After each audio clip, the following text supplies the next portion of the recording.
The first thing I noticed about Lake Morrow was how still it was. Not just the water, but the air, the trees, even the birds seemed to hold their breath.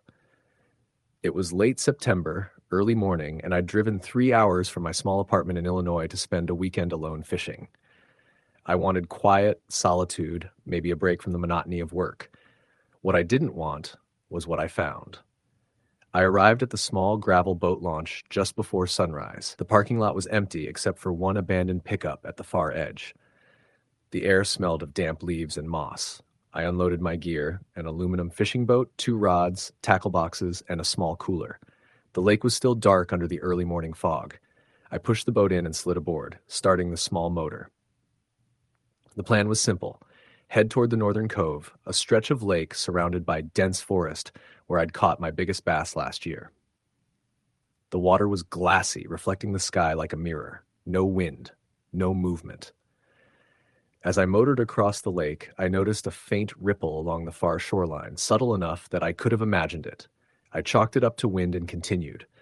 I anchored near a fallen willow that dipped into the water and began casting. At first, nothing happened, just the occasional nibble, small bass or bluegill.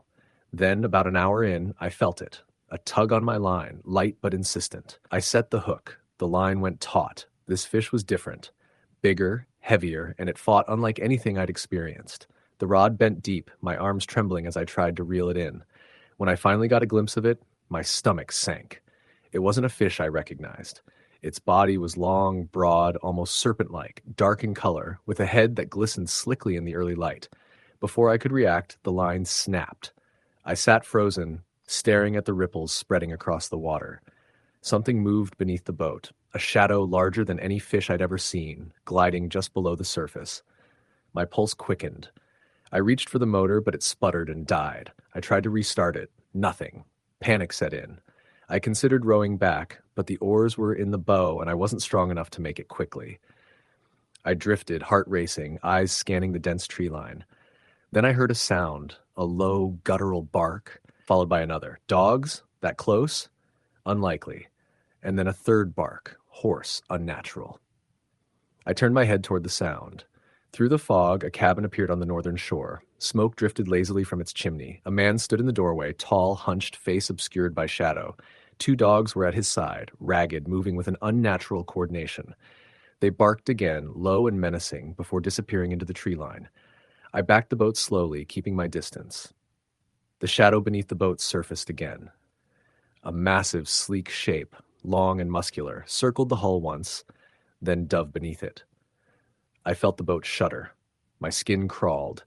I couldn't tell what it was. I finally managed to get the motor running. As I headed toward the launch, the dogs' barks echoed from the shore, following us with their eyes, though they didn't leave the forest. I reached the dock, beached the boat, and packed quickly. The man remained in the shadows, watching, dogs at his feet. Back at home, I couldn't shake it. Every shadow in my apartment seemed like water. Every creek sounded like a splash. I researched the lake online. Stories surfaced, missing fishermen, strange sightings, eerie dog barks from the woods. Some said a massive sturgeon lurked in the depths. Others whispered about a guardian of the lake, a creature that protected the waters and the cabin. A week later, curiosity got the better of me. I returned with my friend Tyler. We launched early, keeping clear of the cabin. Hours passed with minor catches, nothing unusual. Then, near the old willow, the water erupted. A massive shape, larger than our boat, surfaced. Its dark body was slick, eyes black and unblinking. Tyler screamed. The creature circled us briefly, then sank. From the tree line, smoke drifted again from the cabin's chimney. 2 dogs emerged briefly, watching before retreating. We paddled frantically to the launch. The air was thick with fog. The lake seemed alive, holding its breath. We didn't speak on the drive home. Later, Tyler sent me the photos he'd taken. The water flat, foggy, empty, but I could see, faintly, the shadow beneath the surface near the willow and a dark figure at the cabin, dogs at his side. I never returned to Lake Morrow. I sold my boat. I still fish elsewhere, but sometimes I dream of the calm water, the fog, and the silent, watching eyes beneath. The lake holds its secrets, and it remembers those who disturb it. Story the end. The early morning fog hung low over Lake Dunridge, a remote stretch of water deep in northern Michigan. I'd driven up with my buddy Josh, a fellow angler obsessed with chasing trophy muskies, and we'd been planning this weekend for months. The lake was almost completely undeveloped, and rumors from local fishermen whispered of massive fish and strange happenings. We launched our aluminum boat at a narrow inlet, the mist curling around the trees and reeds like smoke. The water was glassy at first, the air crisp with the smell of pine and damp earth. We motored slowly toward a cluster of submerged rocks and fallen logs, prime musky territory. I cast my lure first, a bright spinnerbait, watching it sink into the depths. Josh followed, and the silence between casts was heavy, broken only by the occasional call of a loon or the slap of a jumping fish. By late morning, the wind picked up, stirring the surface into ripples. I felt an odd tension in the air, like the lake itself was holding its breath. Then it happened. My rod jerked violently. At first, I thought I'd snagged a log, but the line tugged back with deliberate force, bending the rod nearly in half. "Josh!" I shouted. He ran over. "Holy, what is that?" I struggled to reel it in. The weight was immense, unlike any fish I'd felt. Every time I pulled, it dove deeper, dragging the boat slightly. Josh grabbed the anchor line, trying to steady us. Then, without warning, the line went slack. The lure was gone. I stared at the calm water, heart pounding, feeling a growing unease. Something had been there, something enormous. The rest of the afternoon was tense. We caught a few small fish, but the lake felt different. Shadows seemed to move just beneath the surface. Ripples appeared where there should have been none. The air grew colder, heavier. We joked nervously, but the laughter felt hollow. By evening, we anchored near a small cove to set up camp on shore. The forest pressed close to the water, dark and silent. That night, the wind howled and rain began to patter against our tent. I woke around 2 a.m. to a strange sound slapping against the hull of the boat. My heart leapt. I shined my flashlight out the tent flap. The water was black, but the surface seemed to undulate unnaturally. "Josh, something's out there," I whispered. He stirred, groggy. "What?" I pointed. The water rippled again, faster this time, and a dark mass surged just beneath the surface. I froze. It was long, thick, impossible to mistake for a log or wave. Then the surface exploded. A massive head broke the water, teeth glinting faintly in the beam of the flashlight. Its eyes were dark pits, unblinking and intelligent. I stumbled back. Josh screamed. It lingered there for seconds that felt like hours, and then it vanished beneath the boat. The hull rocked violently, and we grabbed whatever we could to steady ourselves. For the rest of the night, we heard splashes, taps, and scraping along the boat's underside, always outside our flashlight's reach. At dawn, we packed up quickly, silent and pale. On the ride back to the ramp, every ripple in the water made my stomach tighten. We didn't speak, only motored in tense silence. Once back at the launch, we loaded the boat and drove home without another word. In the following weeks, I couldn't shake the memory. I saw shapes and shadows of lakes I visited, felt eyes watching from deep water. Josh called me one night, panicked, saying he'd seen a shadow near his dock, larger than any fish, moving with purpose. He didn't want to go back. Neither did I. Months later, I ran into an older fisherman at a tackle shop who knew the lake. He told me stories of disappearances, of boats found capsized, and of massive fish that seemed almost prehistoric.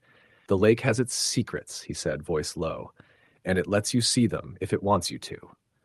I still fish occasionally, but only in small, clear waters I know.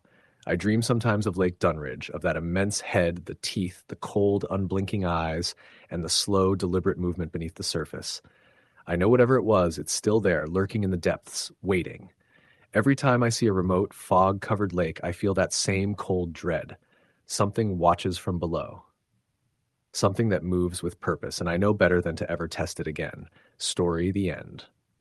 I had always been a weekend fisherman, the kind who preferred solitude over company, and nothing beat the quiet of Blue Water Lake in northern Michigan. The lake was huge, stretching for miles with dense pine forests on either side, and very few people ever ventured past the public dock. I liked it that way. Undisturbed water, deep coves, and the chance to land something really big. It was late September when I decided to go out alone. The air was crisp, early morning frost lingering on the grass near the boat ramp. I had my old aluminum boat hitched to my truck, full tackle box, cooler with sandwiches, and thermos of coffee. The lake was glassy smooth as I launched, the rising sun painting the trees gold and pink. I eased the motor to idle and let the boat drift toward the far end, where the water dropped off into what the locals called Devil's Hole. The name alone had always intrigued me. The first hour was peaceful. The morning was quiet except for the occasional splash of fish breaking the surface and the distant call of a loon. I set up 2 rods, one with a spinner for bass, the other with a jig for walleye. My lines were still when I noticed something odd. The water along the far bank wasn't rippling like it should. No insects, no fish, no movement at all. Just a smooth, glassy sheet stretching along the trees. I shrugged it off, attributing it to the angle of the sun or my imagination, and focused on fishing. Then it happened. My jig rod bent violently, line singing as something strong grabbed it. I braced and reeled, thinking I had hooked a huge walleye. The fish fought hard, darting back and forth, making the boat rock. But then, without warning, the line went slack. I looked over the side. There was nothing, only dark, still water. I thought maybe I'd snagged a submerged log. But then I saw it, a long, dark shape gliding just beneath the boat. It was sleek and broad, much bigger than any fish I had ever encountered. My stomach sank. I tried to ignore it and cast again, but the unease settled in my chest like a stone. The lake felt alive, as if it was watching me. The air grew colder, the fog rolling in thicker than I had seen it at dawn. Shadows along the bank seemed darker, more menacing. An hour passed uneventfully, and I was beginning to relax when both rods bent simultaneously. I grabbed the spinner rod first, setting the hook with a practiced jerk. The fight was immediate. The fish, or whatever it was, pulled straight down, dragging line and shaking the boat. I could see the shape below, massive, undulating, moving with a power no fish should possess. My heart raced as I reeled, struggling to keep control. Then came a sound I will never forget, a low, gurgling hiss from beneath the boat. The water erupted as the creature surged upward, broad head breaking the surface. It was enormous, at least 8 feet long, sleek and black. Its mouth opened slightly, and I glimpsed jagged teeth longer than any pike or muskie I'd ever seen. Its eyes reflected the pale light of the sun like molten amber. I yelped and let the rod go, scrambling back as the boat rocked violently. The creature circled, splashing water over the sides, then dove beneath me, leaving the boat rocking.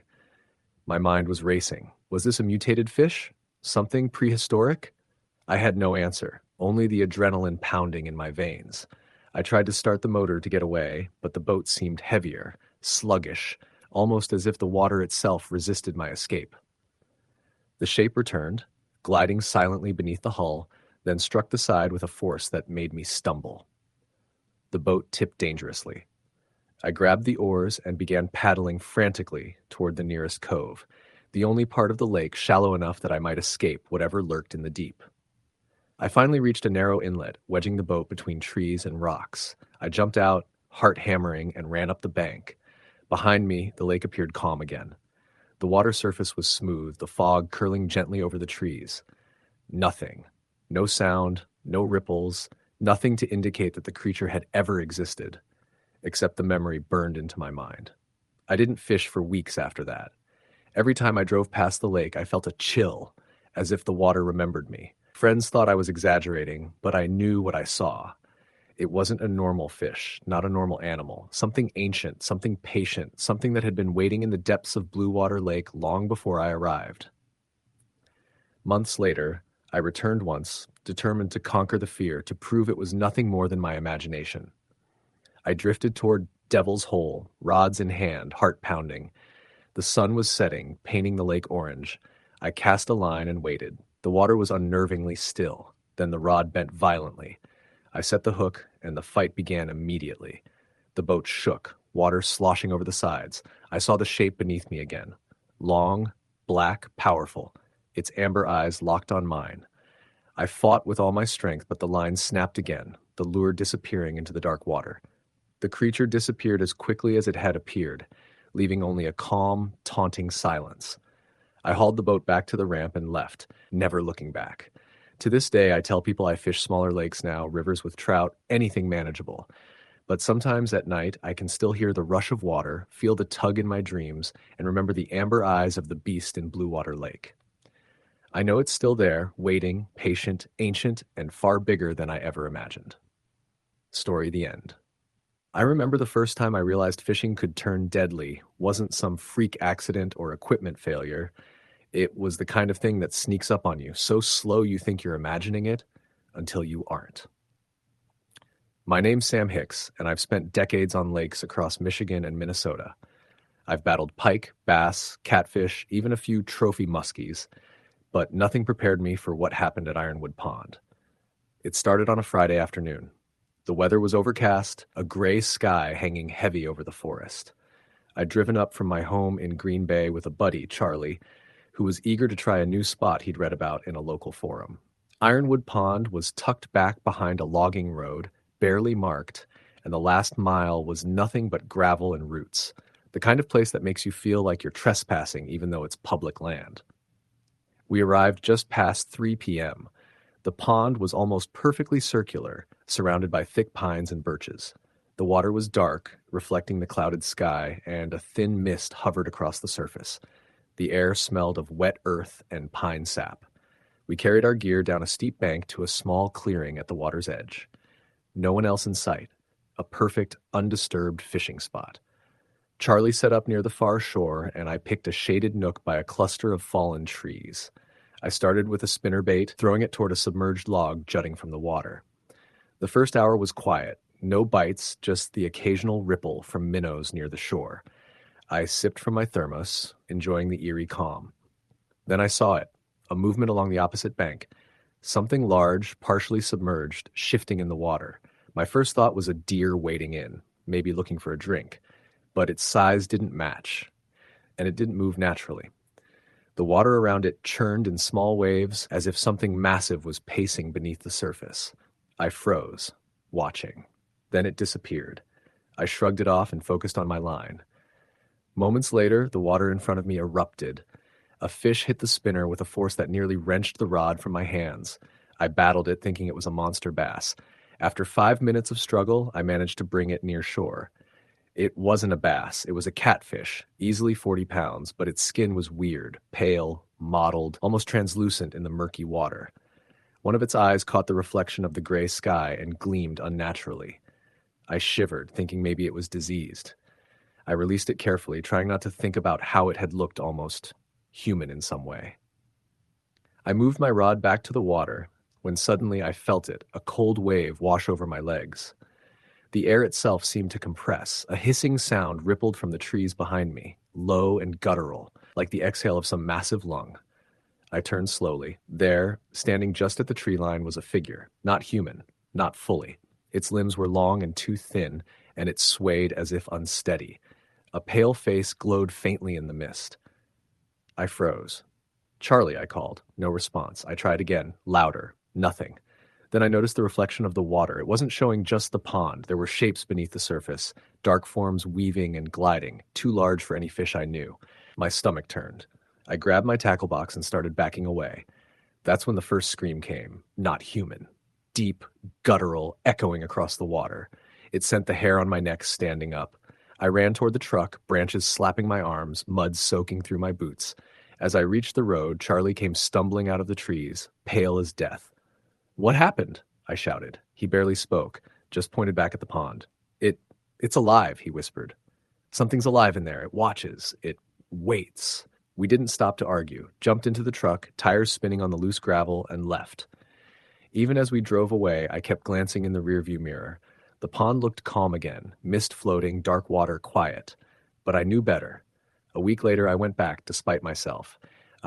Curiosity, maybe stupidity. I wanted proof it wasn't my imagination. I parked on the same gravel road, walked down, and stopped at the edge. The pond was still, but the water shimmered with an unnatural clarity, as if it were aware of my gaze. I cast a line anyway. Nothing. Just the occasional ripple from a fish too small to care about me. Then I noticed footprints, large, wet, and oddly shaped along the bank. Not like a human's, not like a deer's. They disappeared into the water. I froze. The water started to move, slowly. A shadow slid beneath the surface, following me, mirroring my movements. I ran. That was the last time I tried Ironwood Pond. Months later, I heard from a local hiker that the pond had claimed another victim. Someone went missing near the shore. never found. I don't know what's in that water. I don't want to. Now, every time I fish at a new spot, I check the edges carefully. I watch for unnatural movements. I watch the shadows. I've learned that some lakes have depths that aren't measured in feet, but in something older, something patient, something that watches. I still fish. I can't stop. But Ironwood Pond, it stays off my list. Some places are meant to be left alone, and that lake taught me that lesson the hard way. Story the end. It was late August, heat clinging to the lowlands of Wisconsin, when my cousin Mike and I decided to make a weekend trip out to Clearwater Reservoir. The lake's reputation was mostly mundane. Decent bass, occasional walleye, the usual summer crowds, but old-timers in the bait shop had murmured about strange things in the back coves, and I remember Mike smirking when I brought it up. Ghost stories, he laughed. We're fishing, not haunting. We left Friday evening, the sun already low, painting the sky orange and purple. The road to Clearwater twisted through farmland, long stretches of cornfields giving way to patches of marsh, and finally the tree line that cradled the reservoir. Our plan was to camp on the eastern cove, one of the less accessed spots, because the guidebook said that was where the bass liked to hide under the fallen trees and submerged stumps. Mike had his aluminum John boat strapped to the pickup, motor freshly tuned, and I packed the fishing gear, cooler, and tent. By the time we reached the lake, the sun had dropped behind the pines, and the surface of the water caught fire with the last light. We unloaded quickly, set up camp, and then launched the boat. The first hour of fishing was uneventful, though the air was heavy and humid, insects buzzing. We joked about the haunted cove, tossing lures and watching the lines. Mike caught a medium bass, I caught nothing, and as night settled in, a thick fog rolled over the water, unnaturally dense, smothering the moonlight. That's when I noticed it. A pattern on the water's surface, not ripples from wind or fish, but like concentric rings that kept forming around the same spot, a little off our starboard bow. Do you see that? I asked. Mike looked over, face pale in the glow of the lantern. Yeah, weird, he said.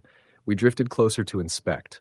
The rings faded as we approached, leaving just dark water. I thought maybe a log had shifted below the surface, but then the water seemed to pulse, slowly, like a heartbeat. Mike didn't say anything for a long while. He just gripped the oars, muscles tense. I tried to shrug it off, cast again. Then a sudden splash right beside the boat, something huge moved under the surface. The water churned black and thick. I leaned over to see, and I swear, I saw the outline of a massive figure under the boat, limbs stretching unnaturally, face obscured by the murky water. My stomach flipped. Mike yelled, "Paddle! Back to shore!" But I couldn't move fast enough. The boat shifted violently, like something under it had wrapped itself around the hull. We rocked hard, and I hit my head on the side. The figure didn't emerge fully, just enough to make me see the pale skin, long hair floating in the water, and eyes that glowed faint green in the lantern light. Not human. Mike kicked the motor into gear. It sputtered, coughed, then roared. The boat lurched forward, but the figure was fast. It followed under the water. Every splash sounded like a body moving beneath us. I tried to steer away from the cove, but the motor died again. Silence, thick as the fog, enveloped us. We floated, hearts pounding, as the water pulsed with those concentric rings spreading outward, surrounding the boat. Then the thing struck. Something slammed into the stern, rocking us violently. I grabbed the sides, trying not to fall overboard. Mike yelled, swinging the paddle at the water. The figure recoiled slightly, but the rings kept spreading, as if it was circling us. My hands were shaking, every instinct screaming to get out of the boat. I saw movement in the mist, more shapes, long shadows sliding along the edges of the cove, unseen, lurking. Suddenly we were free. The motor caught again, roaring to life, and we fled toward the far shore, paddles and engine working together. By the time we reached shallow water near our camp, fog started lifting and the first hints of dawn colored the sky. We didn't sleep. We didn't talk. We just sat in silence, watching the water. The next day, cautiously, we checked the cove. Submerged logs were everywhere, but nothing moved. The locals we asked only shrugged at our story. Some spots have currents and bubbles, one man said. Nothing to worry about. But the feeling didn't leave us. The knowledge that something watched from below, patient, hiding among the stumps. We packed up, drove home in silence. Weeks later, I read a local article about a boat that had been found floating near Clearwater Reservoir's eastern cove. No one was inside. The hull scratched and dented as if something large had rammed it. Rescue divers reported seeing strange impressions in the mud beneath, limb-like indentations larger than any human or known animal. I never returned to that lake. Mike doesn't fish much anymore. On quiet nights, I dream of the water, still black under the fog, and the pale green eyes that watch from below. The thought makes my hands sweat even now. Sometimes I wonder if we really escaped or if we were just allowed to leave. The thing under the water waits. It always waits. And I know if I ever go back, I won't get off so easily. Story. The end. The sky over Cedar Creek was bruised purple when we set out that evening, the kind of sky that makes you feel like the air itself is heavy. It was late September in northern Wisconsin, and the lake was already cooling fast. I was with two longtime friends, Jake and Connor, and my little brother, Eli. We'd been planning this weekend for months. Just 4 guys, a couple of rods, a cooler full of beers, and some fried chicken from the diner on the way up. Our plan was simple. Fish all day, maybe pull in some walleye at night, and make it back before sunrise. The first few hours were ordinary. The lake was glassy, the trees reflecting perfectly in the water. We motored to a small inlet we'd found years ago, tucked away behind a line of birch trees. We anchored, got out our rods, and started tossing lures. There was laughter, the kind that comes easy when you're young and free. Eli caught the first fish, a decent perch. Jake and Connor swapped bait. I sat back, scanning the water, waiting for a tug. By 8 o'clock, the sun had disappeared behind the tree line. The light turned gray, then black, and a mist started creeping across the surface of the lake. It was eerily still. We noticed it first as a faint sound, a slosh, then a ripple, just beyond where the boat sat. I assumed it was a jumping fish. Then another ripple closer and another, this time too deliberate, too heavy for anything normal. "I don't like this," Eli muttered, gripping his rod tight. Jake laughed nervously. "It's fish, kid. Big fish." But the unease in his voice betrayed him. Connor leaned over the side of the boat, squinting into the dark water. "You guys seeing that?" he whispered. We all turned our lights to the water, and that's when we saw it. A shape moving just beneath the surface. It was long, too long for a bass, too wide for a northern pike, and it moved with intention, gliding slowly under the boat, brushing the hull. I swallowed hard. "It's probably a log," I said, even though I didn't believe it myself. The shape resurfaced briefly, a massive, dark silhouette, low in the water, and then disappeared under the boat again. Eli froze. "That thing just went under the boat." "Yeah," Jake said, voice tight. "I saw it. Big." We all tried to shake it off, rationalize. Fish, a log, some weird shadow. But the atmosphere had shifted. The mist thickened, curling over the boat. The silence of the night was no longer peaceful. It was oppressive. Around 10, Connor hooked something heavy. He struggled, the rod bending almost double. He yelled, "Got a big one." We cheered him on, adrenaline mixing with fear. The fight lasted longer than usual. Then suddenly the line went slack. Connor cursed. It was huge. Gone. The water around the boat started to churn. We saw the shadow again. This time it wasn't just under the boat. It rose slightly, a vague humanoid form, limbs dragging beneath the surface. It watched us. Its shape was distorted, like it had been stretched underwater. Long arms, broad shoulders, and a head too big to be human. I panicked. "Motor up," I shouted, fumbling for the engine. Jake and Connor grabbed their rods, Eli clinging to the side. We pushed off slowly, not wanting to provoke whatever was beneath us. The shadow followed, gliding just under the boat. Then a splash on the port side. Something huge had hit the water, sending a wave over the edge. We nearly capsized. "Go!" Jake yelled. I pushed the throttle forward. The engine roared. The shadow didn't emerge fully but followed us, brushing the hull several more times. The boat shook violently. I could feel it in my hands, vibrating through the tiller. We made it to the middle of the lake. The mist was thicker, blinding. That's when Eli screamed. Something had grabbed the back of his life jacket, pulling him toward the edge. Connor lunged, grabbing him by the arm. We all yelled, pounding the water with oars and fists. The thing released him. We motored as fast as we could to the far shore, hearts pounding, lungs burning. The lake seemed endless, but finally the shoreline came into view. We pulled up to the small dock, jumped out and ran. None of us spoke. Not a word. Back at the cabin, we tried to rationalize. "It's a massive catfish," Jake said, but none of us believed it. The fear lingered, crawling under our skin. That night, I couldn't sleep. I kept hearing splashes against the hull in my dreams, seeing shapes in the shadows outside the window. Around 2 in the morning, I awoke to a soft thud. At first, I thought it was the wind. Then another. A slow, deliberate tapping on the side of the cabin, like something testing the walls. I pulled the curtains back just a little. Out in the mist-covered lake, a dark shape stood, humanoid, glistening in the moonlight. It watched me for what felt like forever. Then it slipped into the water, and the splashes echoed as it disappeared. The next morning, we didn't even attempt fishing. We packed up silently, staring at the water as we left. On the way home, we tried to joke about it, but there was a tension we couldn't shake. The lake, calm in daylight, hid something deep, ancient, and patient.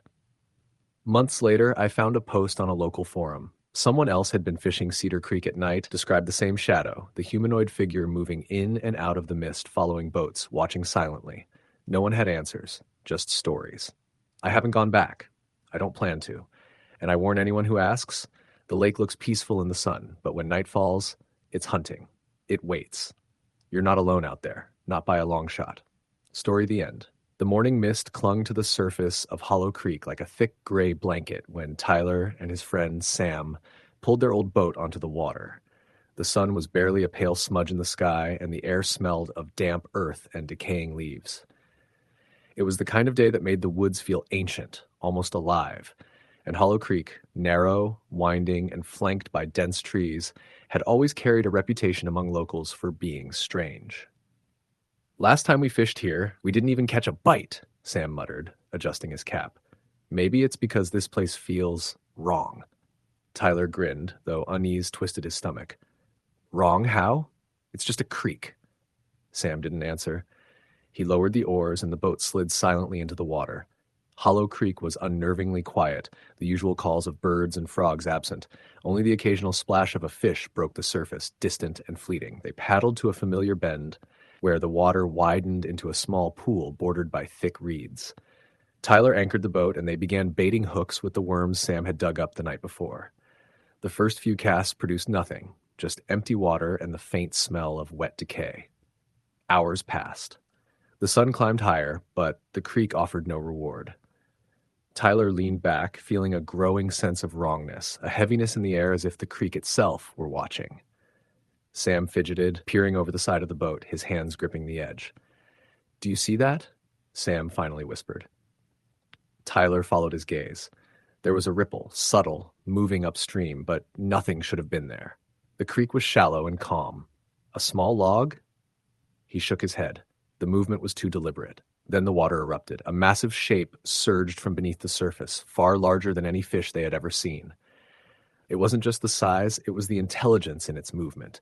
It circled the boat, thrashing, sending waves that rocked them violently. Tyler grabbed an oar to push it away, but it was like trying to swat a wall of water. Sam screamed, "Row, now!" They paddled furiously, but the creature followed, shadowing their every movement. Its body was long, serpentine, with jagged fins slicing through the water, and its eyes, dark, unblinking, endless, locked onto them. The boat slammed into a submerged tree trunk, tipping sharply. Water poured in, drenching them, and Tyler barely managed to keep his grip on the oars.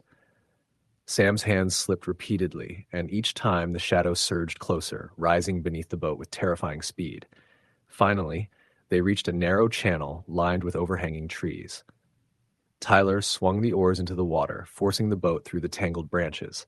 The creature followed but slowed, its bulk scraping against submerged rocks and roots. Tyler dared a glance back. The water was boiling with movement, black and alive. By the time they reached the mouth of the creek, the creature had vanished, leaving only a calm surface and an eerie silence. Both men sat in the boat, gasping, trembling, and soaked through, unsure if they had survived by luck or by some divine intervention. They didn't speak until they were safely back on shore. "We're done," Sam said finally, voice tight. "I don't care about fishing. We're done here." Tyler nodded, though he felt a pull, a compulsion he couldn't explain, to return, to see it again, to prove it was real. But the memory of those eyes, the unblinking, calculating eyes, made his stomach churn. Weeks passed, and life returned to a semblance of normalcy. Tyler tried to forget, but every quiet creek, every shadowed pond reminded him of Hollow Creek. Then came the reports: fishermen missing, boats found capsized, unexplained scratches and bite marks on the hulls of small boats. Hollow Creek became a whispered warning among locals, the kind of place you visit only if you want to disappear. One night, Tyler couldn't sleep. He dreamed of the creature, of its massive shape circling, of the cold, patient intelligence in those black eyes. He woke to the sound of water lapping, though he was miles from any creek. Months later, Sam disappeared. He went alone to a different part of Hollow Creek, supposedly just to check a new fishing spot. His truck was found, keys in the ignition, but the creek had swallowed him. Tyler never went back. He couldn't, but every time he sees a calm body of water, he feels it. The presence beneath the surface, waiting, patient, unrelenting. Some places aren't meant to be fished. Some waters hold memories, predators older than any man's understanding, and Hollow Creek was one of them. Even now, Tyler avoids lakes and rivers. He can't hear the word creek without seeing those dark shapes circling, feeling the cold weight of something intelligent and unseen waiting just below the surface for its next victim. Story the end. The sky was a dull gray when Henry and his brother Lucas loaded the small aluminum boat onto the trailer. It was mid-October in northern Minnesota, and the chill in the air had that clean, biting edge that promised both clarity and danger. They had been talking about this trip for months, 3 days of isolated lake fishing, away from phones, people, everything. Their father had taken them here years ago, whispered stories of giant northern pike and massive walleye. But Henry had always sensed something off about the lake. Even in daylight, the water seemed to swallow light rather than reflect it. They launched at sunrise, the engine rumbling weakly as they moved across the glassy surface. A low fog clung to the far shoreline, curling around the birch and pine like smoke. Henry and Lucas cast their lines near the deeper section of the lake, where the water darkened quickly. The morning passed with occasional bites and muffled conversation, the kind that happens when you're waiting for a strike, and the mind drifts to other things. Around mid-morning, Henry noticed the ripples in the water didn't behave naturally. They weren't caused by fish. They seemed to move in slow, concentric circles, expanding outward, then vanishing. He mentioned it casually, but Lucas shrugged, saying it was probably just the wind. Henry didn't argue, but he felt a rising unease. By early afternoon, the bites stopped completely. Not a single tug, not a hint of movement below the surface. Lucas tried to joke about it, blaming some mystical fish strike embargo or the lake being cursed, but his laughter was forced. Then Henry saw it, a figure just below the water's surface, tall, straight, and unmoving. It wasn't swimming, it was standing upright as though the lake floor had become a stage. Its features were indistinct, but its head tilted slightly as if watching them. Henry froze. Lucas, leaning over to grab a tackle box, didn't notice at first. Then Henry shouted, pointing. Lucas followed his finger, but only caught a flicker of shadow before it vanished. They exchanged uneasy glances. Probably just a log, Lucas said quickly, though even he didn't sound convinced. As evening approached, the fog thickened. The wind dropped entirely, leaving the lake unnaturally still. Henry's stomach knotted. Then came the first sound, a soft, low scraping like fingernails across wood, coming from somewhere beneath the water. The brothers looked at each other, eyes wide. The sound grew, rhythmic, deliberate. It wasn't a fish or a branch. It was something moving beneath them. The aluminum hull of the boat seemed to vibrate in response. Suddenly, the water beside them exploded upward. A massive, sinewy arm, skin glistening wet and black, shot out and slammed against the side of the boat. The boat tipped violently, and Henry and Lucas clutched the edges, trying to keep from falling in. The creature wasn't fully visible, its body submerged, but its sheer size was undeniable. Easily 10 feet long, maybe more. Its other arm lashed the water, creating waves that knocked the boat toward the shoreline. Panicked, Lucas fumbled with the motor, but it stuttered and died. The boat drifted into the fog. Henry could see faint greenish luminescence in the water, swirling around the submerged creature, illuminating grotesque features, gaping, uneven eyes, skin like slick bark, limbs too long for a human. The scraping sound became a moaning, a low, guttural cry that resonated deep in their chests. "You have to row!" Henry yelled. They grabbed the oars, but each stroke seemed to bring them nowhere. The creature surfaced partially, long arms dragging water and debris behind it. Its head tilted, observing, calculating. The brothers noticed the mouth, enormous, lined with jagged needle-like teeth. The eyes, black and sunken, seemed intelligent, aware. It let out a wet, hissing scream, then vanished beneath the water, only to reemerge moments later closer to the boat. Night fell fully. The fog thickened into a wall, and visibility was near zero. The only light came from the phosphorescent glow in the water surrounding the creature. It circled them, sometimes just beneath the surface, sometimes slapping the water violently to create sound, to terrify, to toy. The brothers didn't speak, didn't even breathe audibly, paralyzed with fear. Hours passed, or maybe minutes. Time seemed meaningless. Then Henry noticed footprints in the shallow mud along the distant bank, human-sized but long and clawed. They led straight into the lake. He pointed it out to Lucas, but before he could explain, the creature emerged fully, towering, dripping, its twisted, elongated limbs creating ripples that reached the far shore. It tilted its head and spoke, just one word, but the sound penetrated their minds rather than ears. It was a plea, or a warning, they couldn't tell which. Desperation gave them strength. They rowed toward the bank opposite the inlet, pulling the boat as fast as humanly possible. Each time the creature got close, it would slap the water, hurl debris, and vanish just as they approached shore, always keeping pace, mocking their efforts. Finally, they reached a small, shallow cove where fallen trees and reeds offered some cover. They dragged the boat into mud, jumped out, and ran blindly into the forest, branches slashing, roots tripping them, hearts pounding.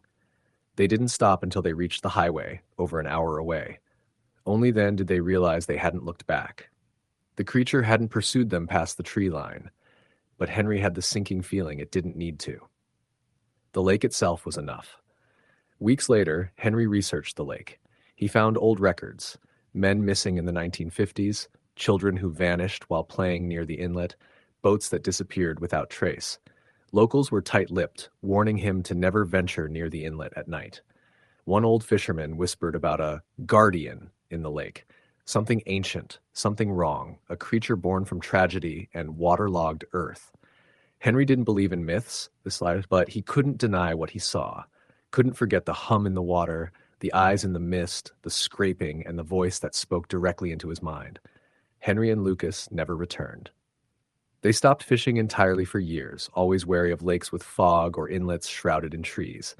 Yet sometimes on quiet nights when it rained, Henry swore he could hear it, the scraping, the low cry, just beneath the surface of any body of water he passed. Even in the middle of city rivers or suburban ponds, the memory of the lake haunted him, and he knew, deep down, if he ever returned to that inlet, it wouldn't forget him. It had remembered, and it waited. Story, the end. I remember the first time I went fishing on Willow Creek. It was late August, the kind of American summer that hangs heavy with humidity and the smell of pine needles mixed with rotting leaves. I was 16, full of bravado, and with a friend named Matt. He had this beat-up aluminum John boat with a small outboard that coughed and sputtered like it had lungs full of water. We were determined to find some bass, maybe catfish, and prove we weren't kids anymore. We arrived just before sunrise. Fog lay over the creek in thin sheets, curling around the tree trunks and trailing across the water like smoke, the kind of morning that looks beautiful and threatening at the same time. We loaded the boat, sloshed through the muddy bank, and pushed off. The motor stuttered a few times before catching, carrying us into the still water. At first, it was everything we imagined. Quiet, peaceful, the occasional splash of a fish breaking the surface. We cast our lines, swapping stories, teasing each other about who would catch the first fish. I noticed that the creek seemed narrower than I remembered, the trees arching overhead as if leaning in to listen. Matt laughed when I mentioned it, saying it was just early fog playing tricks on my eyes. Our first bite came quickly. Matt's rod bent hard and he struggled to reel in a decent-sized bass. I laughed, cheering him on.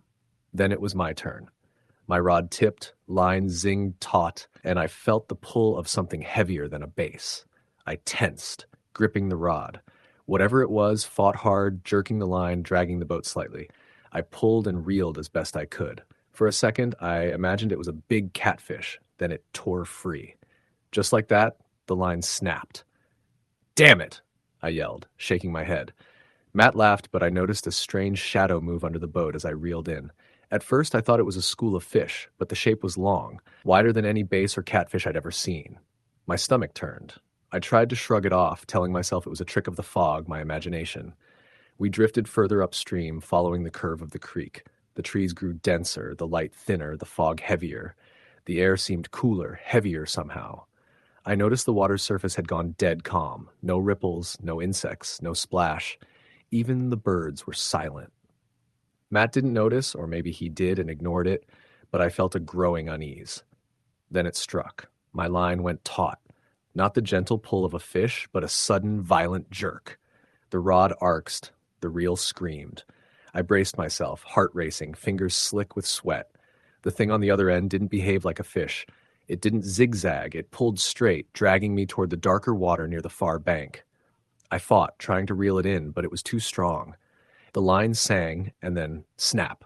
The rod jerked out of my hands, clattering to the floor of the boat. I looked over the edge. Nothing. The water was smooth, but I saw it. A long, black mass moving slowly under the boat.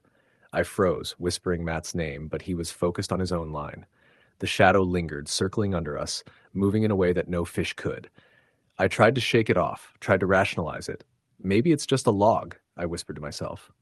But it didn't look like any log. Its shape was elongated, flexible, moving with purpose.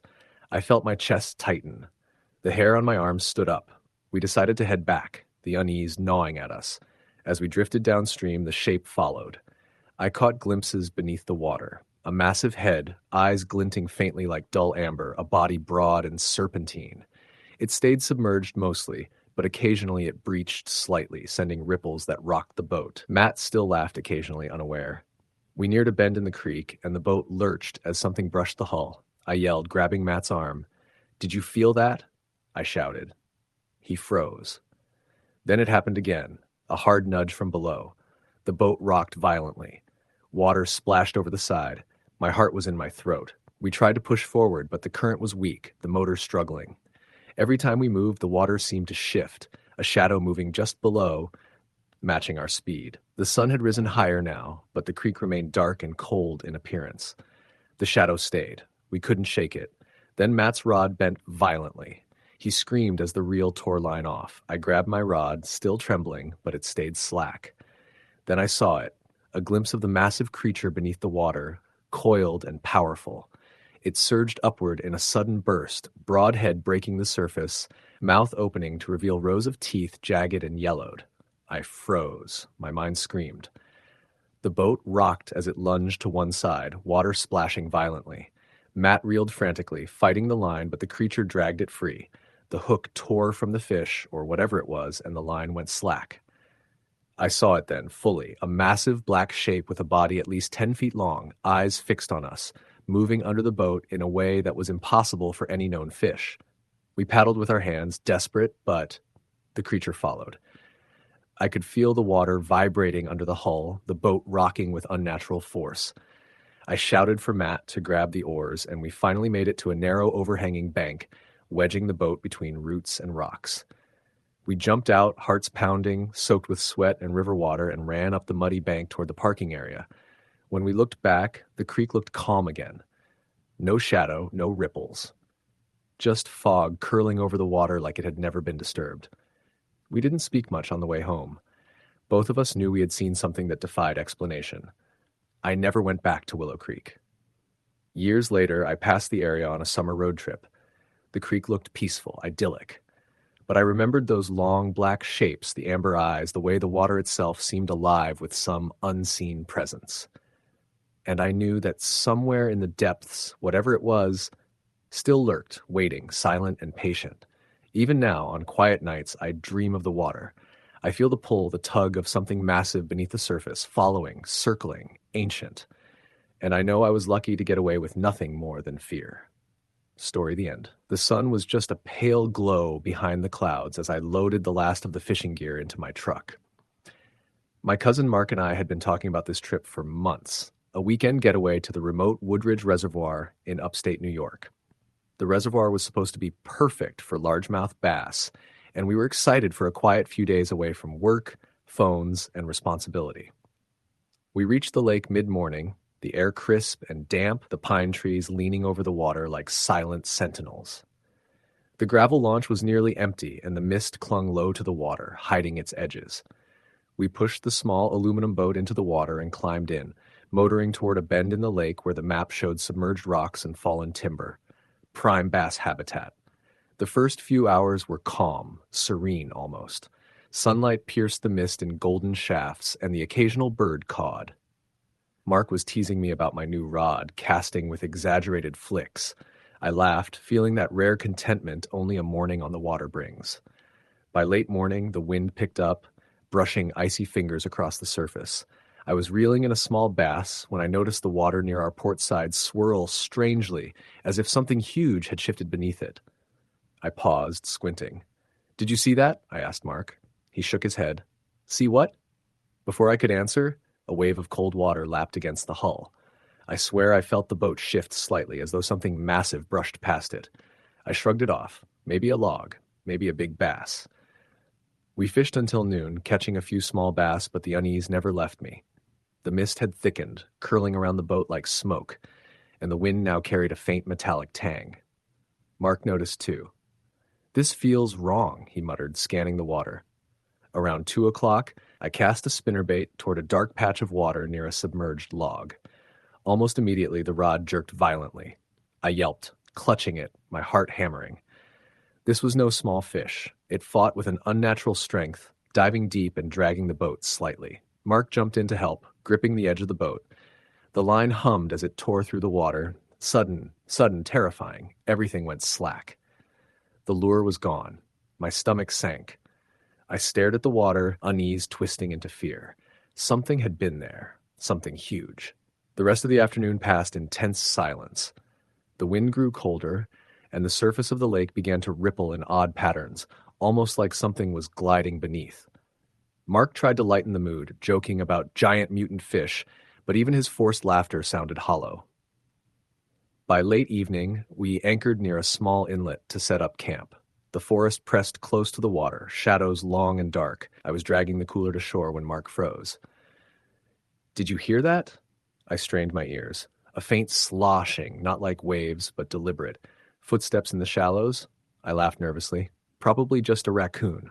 But then the water moved near the boat. Not waves, but a ripple that expanded unnaturally fast. Something large, dark, surged under the surface, making the hull rock violently. I stumbled back, heart racing.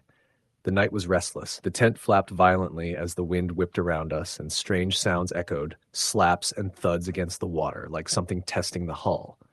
I didn't sleep. Every rustle in the trees made me flinch. Every splash in the water made me freeze. Around 2 a.m, I woke to the sound of water pounding against the hull. It was steady now, deliberate. I shined my flashlight out and froze.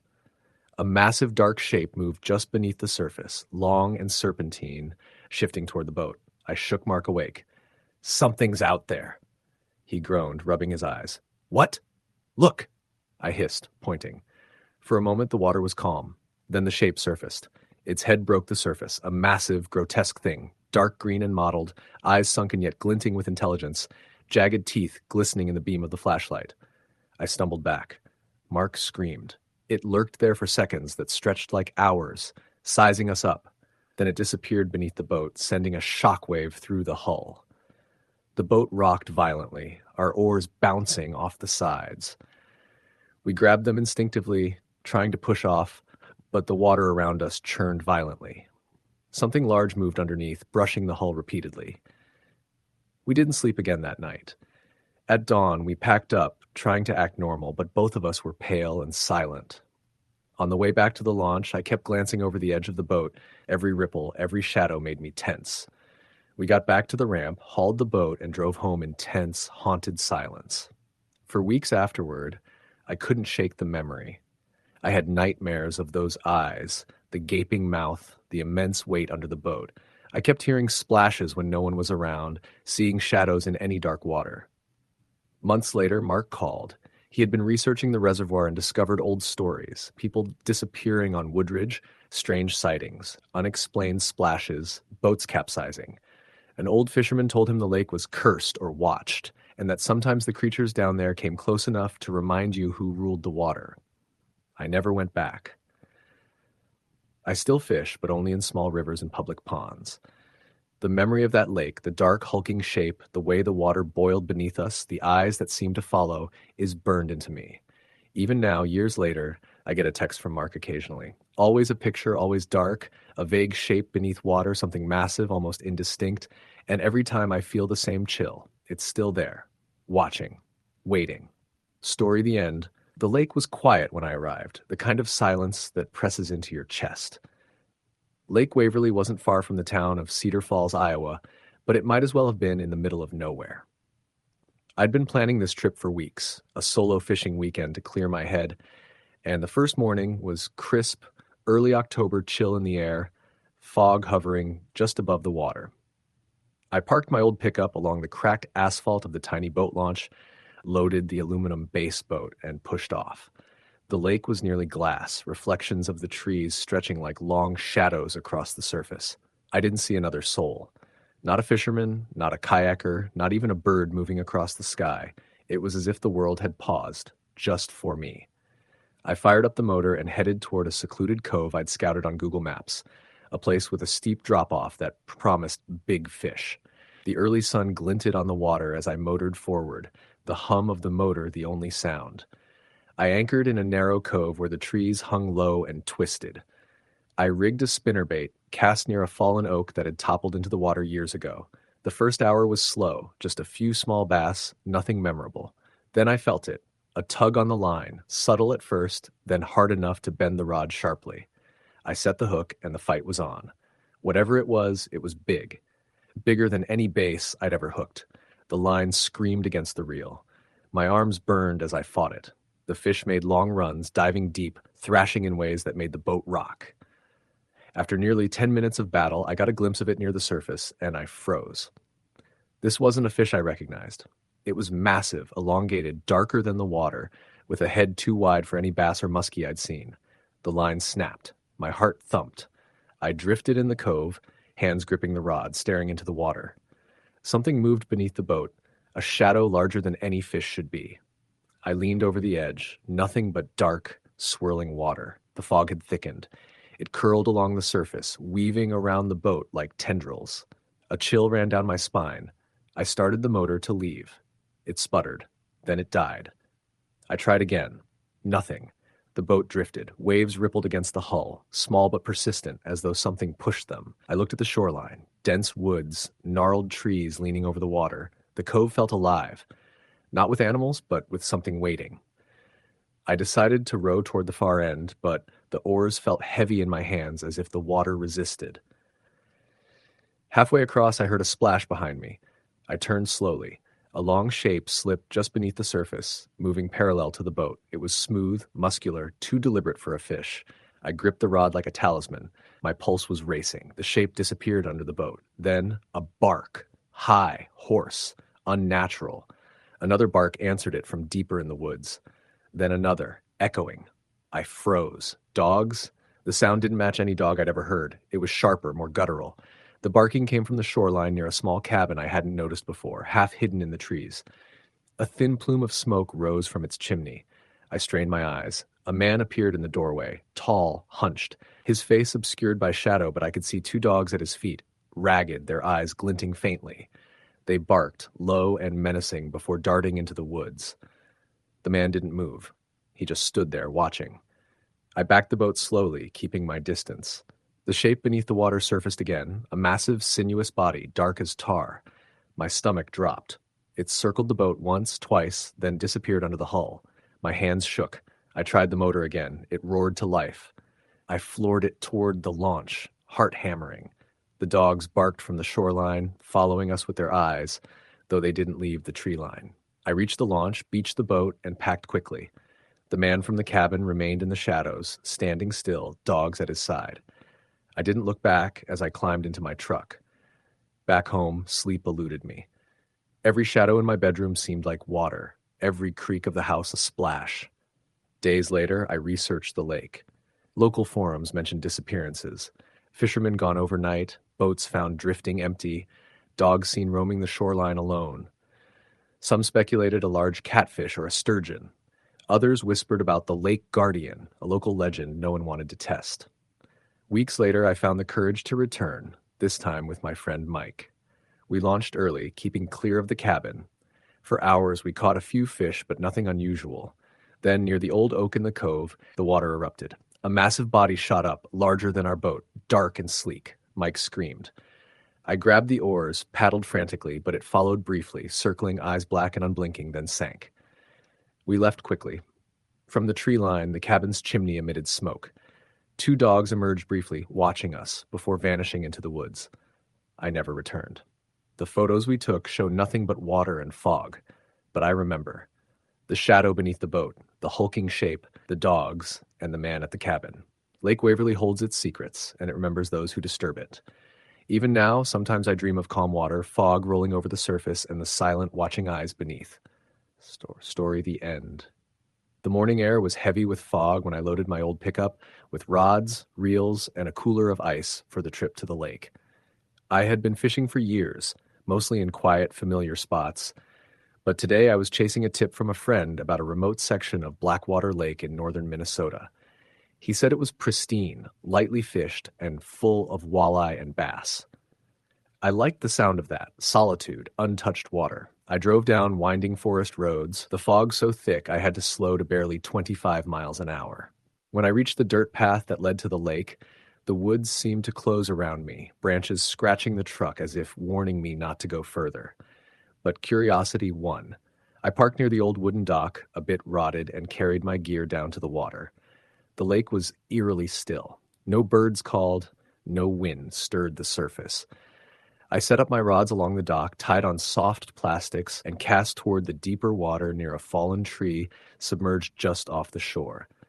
The fog thickened as the sun rose, turning everything silver gray. I caught nothing for a while, just the occasional ripple where a bass or walleye might have nudged my bait. Then I heard it, a faint splash off to the right, near the tree I was casting toward. At first I thought it was a fish, but then it repeated. A splash, then silence, as if whatever was in the water had deliberately surfaced and gone under again. My stomach tightened. I scanned the misty water with my eyes. Nothing. I shrugged, trying to tell myself it was nothing more than jumping fish. Hours passed. The sun struggled to break through the fog, and I caught a few small bass. Nothing remarkable. I was packing my second rod when I heard the splash again, closer this time, almost beneath the dock. I froze. The hairs on my arms stood on end. I peered over the edge, shivering despite the warm morning. The water was black beneath the dock, hiding everything. Then I saw it. Something dark moving slowly beneath the surface, large, almost human-shaped, gliding beneath the wood supports. My heart skipped a beat. I leaned back, telling myself it was a log or a large fish. But when the movement stopped, I saw it. A face breaking the surface, pale and waterlogged, eyes open but staring straight at me. Hair clung to its forehead, lips parted. I stumbled back, my hands slipping on the wet wood. I grabbed my tackle box and ran to the truck, my boots squelching in the mud. As I reached the edge of the dock, the face disappeared beneath the water with a sudden swirl. I slammed the truck door, locked it, and sat shaking. I told myself I had imagined it, a trick of the fog, maybe some old drowned body people had never found. But deep down I knew it wasn't a trick. I drove home, nerves frayed, unable to eat. I couldn't stop thinking about those eyes, the way the water had rippled unnaturally, the human-like figure moving under the dock. That night, I had trouble sleeping, haunted by the image of a pale face rising from the black water. A week later, curiosity, or maybe foolishness, drew me back. This time I brought a friend, Dave, who was an avid fisherman. I told him I wanted to check the spot in daylight. The sun was bright, the fog lifted, but the lake looked no less eerie. We launched the small boat and paddled toward the fallen tree. Everything seemed normal at first. We cast, and almost immediately, Dave hooked a large fish. He struggled with it, grunting, pulling the rod back and forth, but suddenly his line went slack. The fish was gone. Then he laughed nervously, blaming the hook or tangled line. I glanced toward the tree and froze. The water around the tree stirred violently, not from a fish, but from something much larger. A shadow, dark and tall, emerged slowly, displacing the water. I could make out limbs, humanoid but disproportionate, moving beneath the surface. Dave saw it too. He leaned over to get a better look, and a hand, pale and slick, shot out of the water, grabbing the edge of the boat. We both screamed and paddled frantically back to shore, the thing slipping beneath the water like it had never touched us. When we reached the dirt path, our hearts pounding, I noticed something odd. My cooler was lighter. When I opened it, one of my baits was missing. Not just a lure, but the soft plastic I had tied on earlier, gone as if pulled underwater. We drove back in silence. I didn't fish for months after that, but the images haunted me. The pale face, the humanoid shadow, the hand grabbing the boat. One day, I read a small news blurb about a missing kayaker near Blackwater Lake. Authorities assumed he had fallen into a deep area, nothing more. The article included a photo of the lake bend, and my stomach dropped. It was the same tree, the same stretch of water where I had seen the face. I decided never to return. But sometimes when the wind is right and the lake is still, I can swear I hear faint splashes, ripples where no fish could make them, and the scrape of something moving just beneath the surface. A year later, I got a text from Dave. He had been fishing a different lake when he saw something in the water. He didn't describe it in detail, just sent one word, same. My blood ran cold. He hadn't been to Blackwater Lake in months. Whatever was in that water didn't stay confined. I haven't gone back and I don't plan to. But every time I pass a lake or river bend, I pause. I glance at the water, look for ripples or shadows, and sometimes in the quiet, I swear I see pale eyes staring back at me from below the surface, waiting. Fishing is supposed to be peaceful, a way to escape. But some waters remember and some creatures do not forgive intrusion. Story the end. It was early September when a group of us, me, my brother Kyle, and two friends, Marcus and Sean, decided to spend a weekend fishing on the Huron River in northern Ohio. The river wasn't well known, a hidden stretch that ran through dense woods and marshland. The kind of place people didn't stumble upon by accident. We had heard rumors from local anglers, strange disappearances, unexplained noises, footprints that led nowhere. We laughed it off. We were in our early 20s, reckless, and the idea of a little local legend was thrilling. We arrived late Friday afternoon. The sun was dipping behind the trees, and the shadows in the woods seemed longer than they should have been. We parked on a dirt turnout, loaded our gear, and followed a narrow footpath to the riverbank. The water was slow and murky, choked with reeds and fallen branches. Perfect for bass and catfish, or so Kyle claimed.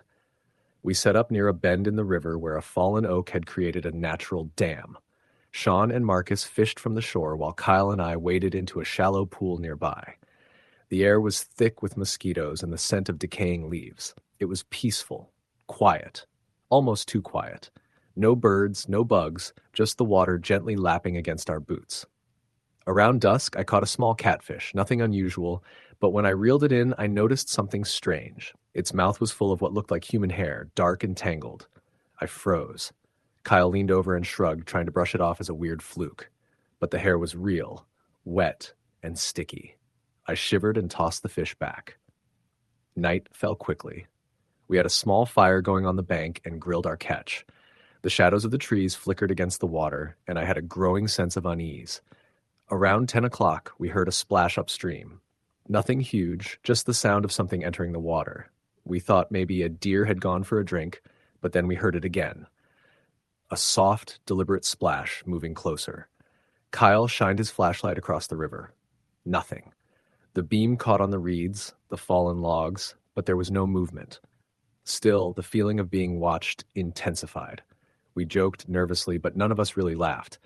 The night grew colder and a fog began to roll in from upstream, curling over the surface of the water like smoke. Around midnight, Marcus said he saw something on the opposite bank. A figure, crouched near the water. Tall, thin, dark, its face hidden in the shadows. I grabbed my flashlight and swung it toward him. The beam hit nothing, but the hair on my arm stood on end. Sean whispered that he felt it too, the feeling that someone was staring at us from across the river. We decided to pack up and retreat to our car. Kyle suggested taking the path along the river, but Sean insisted we wade back across the shallow pool, thinking it would be faster. Reluctantly, we did. The water was cold, and my boots were slippery on the muddy bottom. Halfway across, I felt a tug at my ankle. something cold and slimy brushing against me. I yelped, trying to shake it off. Marcus yelled too, something grabbing his wader. We scrambled to shore, hearts pounding, and that's when we saw the prints. Not human, long, narrow, with elongated toes, pressed into the mud near the water's edge. They led from the reeds into the woods and stopped abruptly. We all froze, staring at them. Kyle muttered that we should leave immediately. I agreed. We ran through the foggy woods, slipping on roots and mud until we reached the car. As we started the engine, I glanced in the rearview mirror. There, at the water's edge, I thought I saw a figure standing upright, watching us. Too dark to make out details, just a tall shadow, unmoving. My stomach churned, and I didn't look back until we were on the main road. We didn't speak much on the drive back. The city lights felt surreal after the oppressive darkness of the river. We parked at Kyle's apartment, still shaking, and tried to convince ourselves it was all imagination. But that night, I couldn't sleep. I kept thinking about the prints, the hair and the catfish, the figure by the water. The next morning, Marcus texted the group, "Check the photos." He had taken a few pictures with his phone during the night, mostly of the river and the fire. One photo made my blood run cold. Across the river, barely visible in the fog, a figure crouched in the reeds. Not human. The head was too elongated, arms too long, thin and sinewy. It looked directly at the camera, or at us. I couldn't look away. We tried to brush it off, but later that week, Marcus disappeared. He didn't answer calls, texts, or emails. The police found his apartment empty, no signs of struggle, nothing missing except his phone. A week later, Sean called me, voice shaking. He had a package at his door. Inside was a small bag of mud and reeds and a single catfish. Its mouth was full of hair, just like the first one. We never returned to the Huron River. Kyle moved away. Sean stopped fishing entirely. I still fish in lakes and ponds, but the memory of that weekend stays with me. I can't explain what we saw, what touched our boots in the water, or why Marcus vanished. Sometimes, late at night, I dream of the river bend, the reeds parting, and a tall, dark figure watching silently from the shadows. I've learned to respect the wild. Even a familiar river can hide secrets, and sometimes the things beneath the water are far older, far hungrier, and far more patient than we are. You cast your line, you wait for a bite, and you hope. But in those woods and waters, you can never be sure what is watching, waiting, and willing to pull you under. Story the end. The sun had barely cleared the horizon when I loaded my small John boat onto the trailer. I was heading for the Allegheny River, a stretch I'd fished since I was a kid, known for its deep bends and hidden pockets. My buddy Eric was coming along, though he'd only fished a handful of times. We were both quiet on the drive, listening to the hum of tires on asphalt, the mist clinging to the riverbanks like a promise or a warning. When we launched, the river was almost mirror smooth, the fog rolling off the surface like smoke. The autumn air was crisp, carrying that earthy smell of wet leaves and mud. I navigated slowly, keeping the boat mid-channel, avoiding the shallow snags I knew from memory. I dropped anchor near a bend with an overhanging willow where bass usually lurked. We set up our rods, Eric with a light spinning setup, me with a heavier bait caster. I started with soft plastics on a jig head, casting toward the willow roots. For the first hour, nothing. Not a nibble, no rise. The fog thickened, swallowing the opposite bank. Eric joked nervously about ghost fish, and I laughed half-heartedly. Then it started, a low thrumming under the water. At first, I thought it was the current against a submerged log. But it didn't stop, and it wasn't consistent with the river's flow. A ripple ran across the water, long and smooth, too wide for a fish I knew. I leaned over the side of the boat. A shadow passed under the surface, long, wide, smooth. I froze. Eric noticed my hesitation. "What is it?" he whispered. "I don't know," I admitted, "but it's big." Before we could react, the water exploded. Something surged from beneath the surface, thrashing violently. The boat rocked. Eric screamed, grabbing the side. My rod bent double. The line pulled straight toward the shadow, and the reel screamed as it took all my slack in a matter of seconds. I braced, tried to reel, but the weight was unimaginable. The creature beneath the water was massive. I could feel it shifting the boat with every pull. Eric tried to start the motor, but it sputtered and died. We were adrift, helpless. The line jerked again. The lure disappeared. Whatever it was had taken it, or destroyed it. The water around us bubbled, roiling in unnatural patterns, then suddenly calmed. I tried to steer the boat away from the deep bend, but the current seemed faster here, pulling us back. Then I saw it, a dark shape, head raised just enough to break the surface, moss and algae trailing from it. Its eyes, if you could call them that, were black pits, unblinking, a massive jaw arched, teeth catching faint glimmers of morning light. I couldn't move. My stomach turned, the creature dipped, and the line snapped with a sharp twang. I watched helplessly as the rod tip plunged into the water, then floated away. The river was calm again, but I knew better. Something large was still watching, lurking just beneath the surface. Eric was pale, whispering about getting off the river. I agreed silently. We unanchored and paddled toward shallower water, avoiding the bend entirely. Every splash, every ripple made me jump. Once clear of the deepest part, I tried the motor again. It started, coughing, sputtering, but ran long enough to carry us to the marina. That night, I scoured local records. There were stories, fishermen lost to the river, missing boats, strange sightings of large, dark shapes in the water. No explanations, no evidence, just reports of shadows moving beneath the surface, lines cut, and people disappearing. I realized we'd been lucky. I haven't fished that stretch since.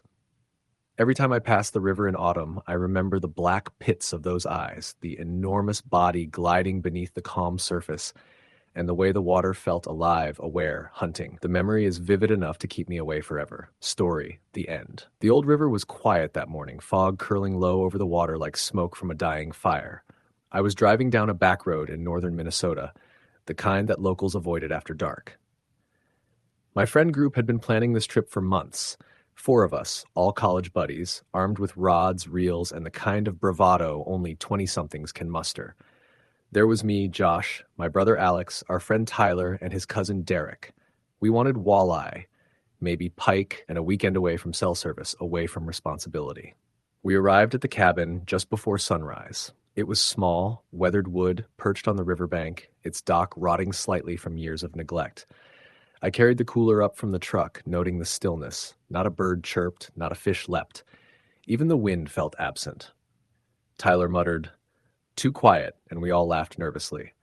We launched the boat around 7 a.m. The river was glassy, reflecting the sky and the dense forest on either side. At first, the day was ordinary. A few small bass here and there. Alex caught a medium-sized pike, the kind we bragged about back home. But as the sun climbed, I noticed something off. The water, normally murky brown, had streaks of black running through it, almost like ink. The air smelled faintly metallic. Tyler cast a line, and the bobber sank abruptly. "Got something," he said. But when he tried to reel it in, the line jerked violently, more than any fish should have been able to manage. The rod bent almost in half. He staggered back as the line snapped, and the bobber drifted away, bobbing alone. For a moment, silence returned. Then a splash. Something moved beneath the boat, large, too large for any fish we knew. We returned to the cabin, shaken, but laughed it off, convincing ourselves it was just a big catfish. That night, we gathered around the fire pit, grilling burgers and telling stories. The air was cool, mist rolling off the river. Around midnight, Derek awoke us. "Did you hear that?" he whispered. We all strained our ears. A scratching sound, soft at first, came from the dock, then a low thump like something heavy pacing. We grabbed flashlights and went outside. The dock was empty. The water rippled, but nothing appeared. Then we saw it, a figure, hunched, black, moving just below the surface. Its eyes glowed faint orange in the moonlight. I froze. Alex whispered, "What the hell is that?" The figure glided closer, stopping just at the water's edge, its head tilted unnaturally, long arms dangling. Then, with no splash, it vanished. The next morning, we tried fishing again.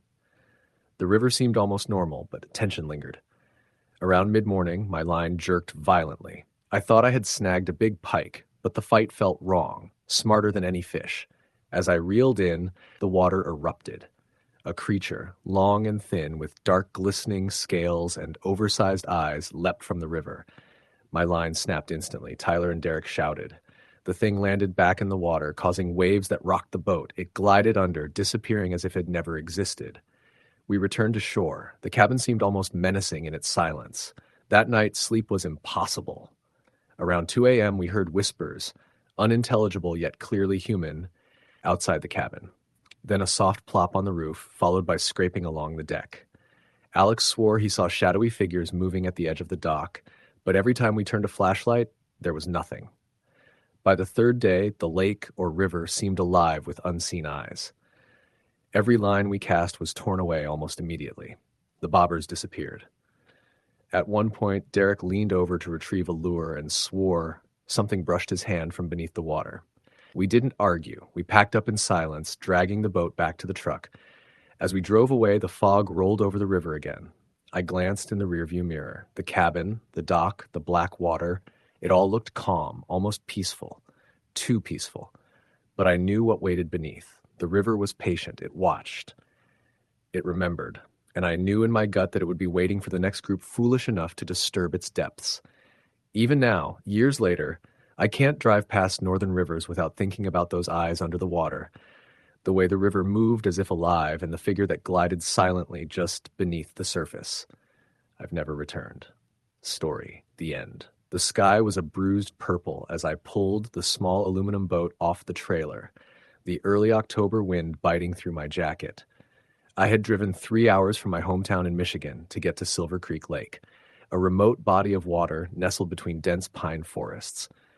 I'd heard from local anglers that this lake held some of the largest muskies in the state. I wanted a monster catch, something to brag about.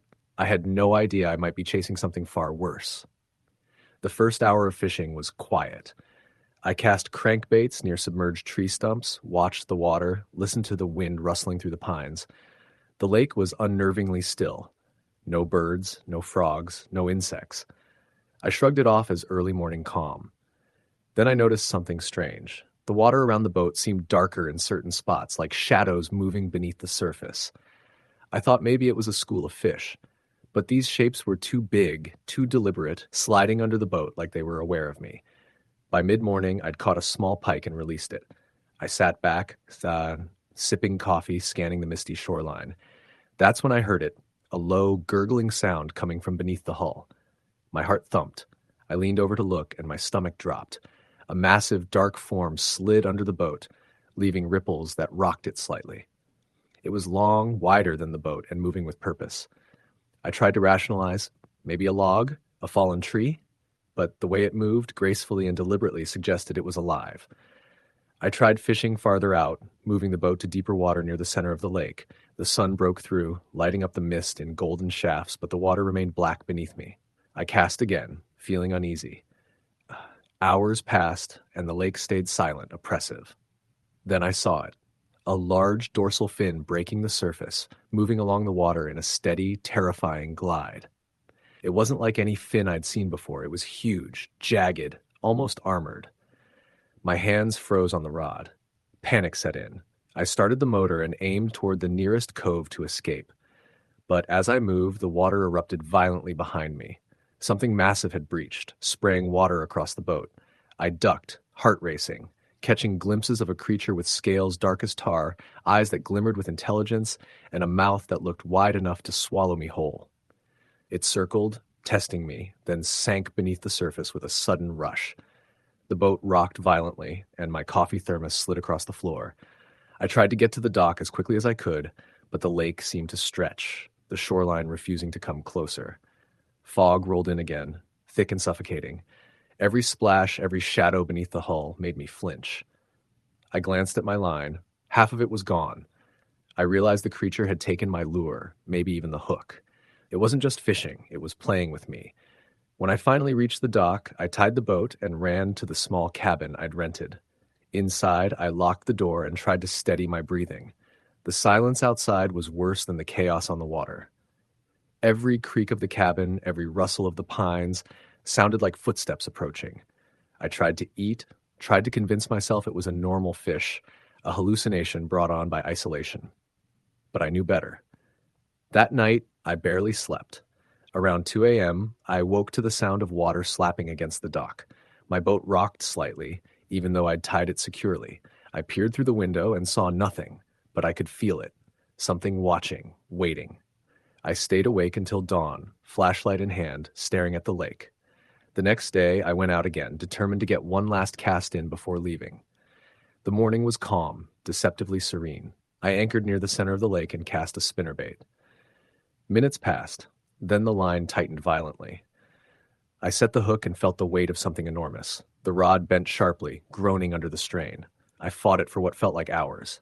Finally, it broke the surface, and I saw it. The creature wasn't a fish, not exactly. It had the body of a giant muskie, but with strange, elongated limbs and a head that seemed off, too angular. Eyes huge, reflecting sunlight like dark mirrors. Teeth jagged, jutting unnaturally. It stared at me as it thrashed in the water, then sank, taking half my line and the lure with it. I was paralyzed with terror. I knew it could have capsized the boat if it wanted. I left immediately after that, motoring as fast as I could back to the cabin, packed up, and drove home without another glance at the lake. Weeks later, I still have nightmares of that dark water, the shape beneath the boat, and those eyes watching from the depths. I don't fish alone anymore. I avoid small lakes entirely, and I swear that sometimes when I see a quiet pond or a misty lake, I catch movement beneath the surface, and I know that whatever I saw at Silver Creek Lake is still out there, waiting. Some fish stories end with a catch. Mine ended with a warning. Some waters are better left untouched. Story, the end. I was always a fan of early morning fishing trips, the kind where the fog hangs low over the lake and the world feels like it's paused.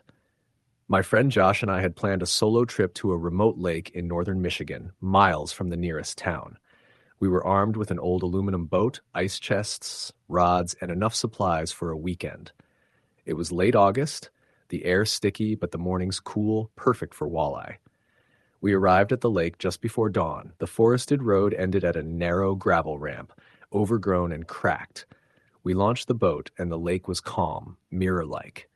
The fog hugged the water, rising slowly as the sun struggled to break through. Josh was excited, humming quietly to himself as he prepped his rods. I couldn't shake a strange feeling, though I didn't want to ruin the morning. We motored slowly toward the center of the lake. There was a shallow sandbar that Josh wanted to check. He cut the engine, and the boat drifted quietly, casting lines into the mist. For a while, it was peaceful. I caught a small bass, he caught a walleye, and we joked about who would get the first big one. Then I noticed something odd, a dark shape moving just beneath the water near the bow. It wasn't a fish, at least not one I recognized. It was elongated, slow, and deliberate. I froze. "Josh, do you see that?" I whispered. He leaned over, peered into the water, shrugged, and said, "Probably just a log or a muskie." But it moved again, twisting unnaturally, far too large for a log. My gut sank. We continued fishing, but the air felt heavier.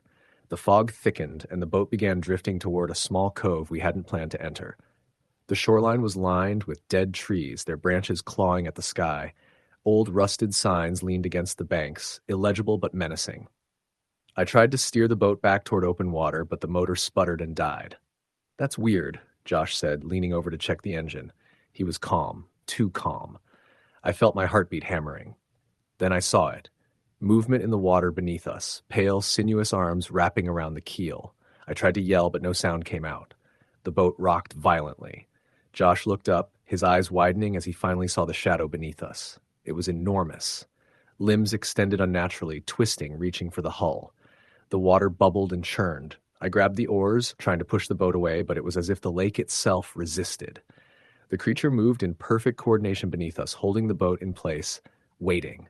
Then, from the reeds, a figure emerged. At first, I thought it was a person, but its movements were jerky. Wrong. Pale, wet, standing on the shore, it stared at us with black, lidless eyes.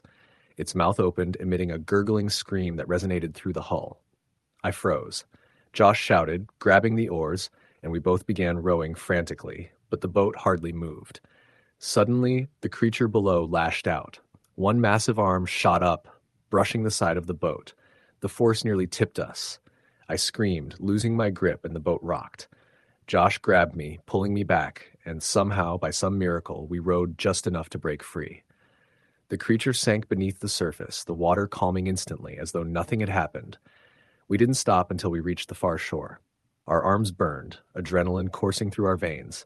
We dragged the boat up the ramp, packed in silence, and left. On the drive back, neither of us spoke.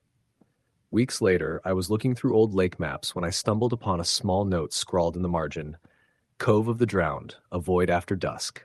There was no author, no date. I remembered the figure, the pale arms, the unnatural eyes. I tried to rationalize it. Hypothermia, reflections, overactive imagination. But I know what I saw. Since that trip, I haven't fished any remote lakes. I avoid early mornings near water. Sometimes, though, when it rains or the fog settles low in the city, I swear I can feel something beneath me, waiting, moving. A whisper of cold water, a tug on an invisible line, reminding me that the lake doesn't forget and it waits for those who venture too close. I never went back. Josh never mentions it. But late at night, I can still hear the gurgling scream in my head, and I know that Cove is out there, dark and still, watching. Story the end. The old map said Clearwater Pond was small, quiet, and perfect for bass. When I drove up that October morning, the air was crisp, and the leaves along the gravel road had started turning gold and crimson. I had been fishing for years, mostly in familiar spots in New York, but this trip was different. I'd heard rumors from a friend who swore he'd seen something weird there, something that made him pack up and leave mid-afternoon. I thought he was exaggerating. He always did. But curiosity got the better of me. The pond was tucked behind a stand of pine and birch trees, with an old wooden dock sagging slightly into the water. I unloaded my gear, slipped my boots into the soft mud, and began casting along the bank where the lily pads floated thick and green. The water was unnaturally still, almost too still, as if it held its breath. I caught a few bass, nothing extraordinary, but enough to keep me entertained while I soaked in the quiet. By noon, a heavy fog rolled in, hugging the surface of the water and hiding the far bank. I pulled my coat tighter and noticed something off. Footprints in the mud near the dock, large, booted, wet, and leading toward the edge of the pond. But when I traced them back, they simply disappeared into the woods. No one else had been there, at least that I had seen. Unease settled in my chest, but I told myself it was just old logging boots from hunters or a hiker. I cast my line again, and that's when I felt the first strong tug, stronger than anything I'd felt before. My reel spun, the rod bent sharply, and I braced myself. Slowly, the shape of something massive emerged from the murky water. I expected a large bass or maybe a snapping turtle, but instead I saw a human torso, bloated, hair matted with algae. It thrashed faintly in the water, entangled in lily pads. I froze, stomach twisting. My first thought, call the police. My second, get the hell out of there. But before I could move, a second tug, stronger, pulling me toward the dock. I stumbled back, almost losing my footing, and the line snapped, sending a spray of muddy water over me. Heart pounding, I scrambled to the truck. The fog thickened. I noticed movement along the far bank, a figure tall and thin, wearing clothes that looked decades old, draped in waterweed and mud. It stood perfectly still, staring in my direction. Its eyes reflected no light, just darkness. I drove into town, shaking, hands clammy on the wheel. At the bait shop, I asked the owner about the pond. He gave me a long, hard look. People disappear there, he said quietly. Always have. Some say the pond holds them like it doesn't want to let them go. Logging crew from the 60s, some of them never left. Bodies dumped to rot, I reckon. Water holds things better than cops ever could. I didn't sleep that night. Every time I closed my eyes, I saw the torso in the water, heard the splash and tug of a line, the fog curling across the pond. The next morning, I drove back to Clearwater Pond, thinking maybe I could find proof, or maybe just put it behind me. The dock had shifted, sagging more. I waded out cautiously and saw something lodged in the mud. A leg, pale, swollen, boot still on. I didn't linger. I snapped a photo from the edge and ran back to my truck. A week later, news came from the county. Divers had pulled 3 bodies from the pond, all linked to missing persons dating back to the 1960s. They wouldn't release names yet, but I knew what I'd seen. They said the water preserved bodies in ways the mud helped hide, that heavy roots and submerged logs made recovery difficult. I never returned to Clearwater Pond. I still fish occasionally, but only in crowded lakes or regulated waters. The memory of that fog, the bloated torso, the silent, thin figure standing on the far bank, and the tugging lines that weren't fish haunt me still. Sometimes when I cast into calm waters, I feel the pull of something unseen, and I remember the pond that never lets go. Story the end. I still remember the morning we set out to fish at Shadow Creek, a narrow, winding river deep in West Virginia. My buddy Mike and I had driven all night to get there, eager for some late summer trout. The road was little more than gravel, winding between thick woods, and when we finally parked, the river was a ribbon of dark, glistening water through the trees. Fog clung to the surface, curling like smoke. The sun was just beginning to rise, barely slicing through the canopy. We unpacked our rods and tackled quietly, as if afraid of disturbing the woods. Shadow Creek was known for its trout, but locals often spoke of the river as alive, with currents that moved oddly and shadows beneath the water that didn't belong to fish. I laughed at the thought, but even in daylight, the river had a brooding presence. Mike cast first, and I followed, settling on a bend where the water pooled. Minutes passed. The river whispered around us. My bobber floated without movement, and I tried to relax, telling myself to enjoy the morning. Then I felt it, a pull on the line, subtle at first. I lifted the rod, and it bent sharply. A trout? Maybe. But as I fought, the weight felt wrong. Too heavy, too strong for anything we'd expect. The water around the line rippled violently, swirling as though something massive was thrashing below. Mike looked up just in time to see a shadow surge under the surface. "What the hell is that?" he whispered. I froze, staring. The shape beneath the water was long, dark, nearly 10 feet from head to tail, and impossibly wide. My mind screamed that it couldn't be a fish. The bobber sank violently, then shot up as if the creature had slammed it. The rod nearly slipped from my hands as I tried to reel in the line. The shadow moved closer to the bank, and for a brief second the water erupted. An enormous, gaping mouth broke the surface. Teeth jagged, irregular, glinting faintly in the morning light. The water roared around the boat as the creature rolled, dragging my lure, and somehow the motion nearly capsized us. We scrambled to shore, hearts hammering. The water behind us was deceptively calm again, smooth as glass. We stared at the river in disbelief. Did we just see that?" Mike breathed. I nodded numbly, but words felt inadequate. We spent the next hour cautiously fishing from the bank, avoiding the deep bend where the shadow had appeared. Nothing else showed. But the sense of being watched lingered. Every ripple, every reflection seemed to hide a predator just beneath. Later that night, at our campsite a mile upstream, we tried to rationalize it. A record-breaking muskie? An overgrown carp? But none of it fit. The size, the behavior, the sheer force, it was beyond anything cataloged in Shadow Creek. The next day, driven by stubborn curiosity and a need for proof, we returned to the bend at first light. The fog rolled over the water again, thick and white. I set up my small waterproof camera on a tripod at the water's edge, hoping to capture movement. Mike stayed back, scanning the trees. Hours passed. Then, as the sun rose higher, the water in the bend shimmered unnaturally. Tiny waves moved against the current. I leaned forward, heart in my throat, and saw it, the shadow again. Longer, broader than yesterday. It surged toward my camera with terrifying speed, water exploding around it.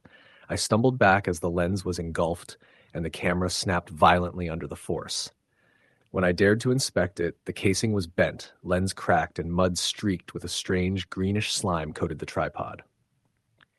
We didn't speak as we packed up.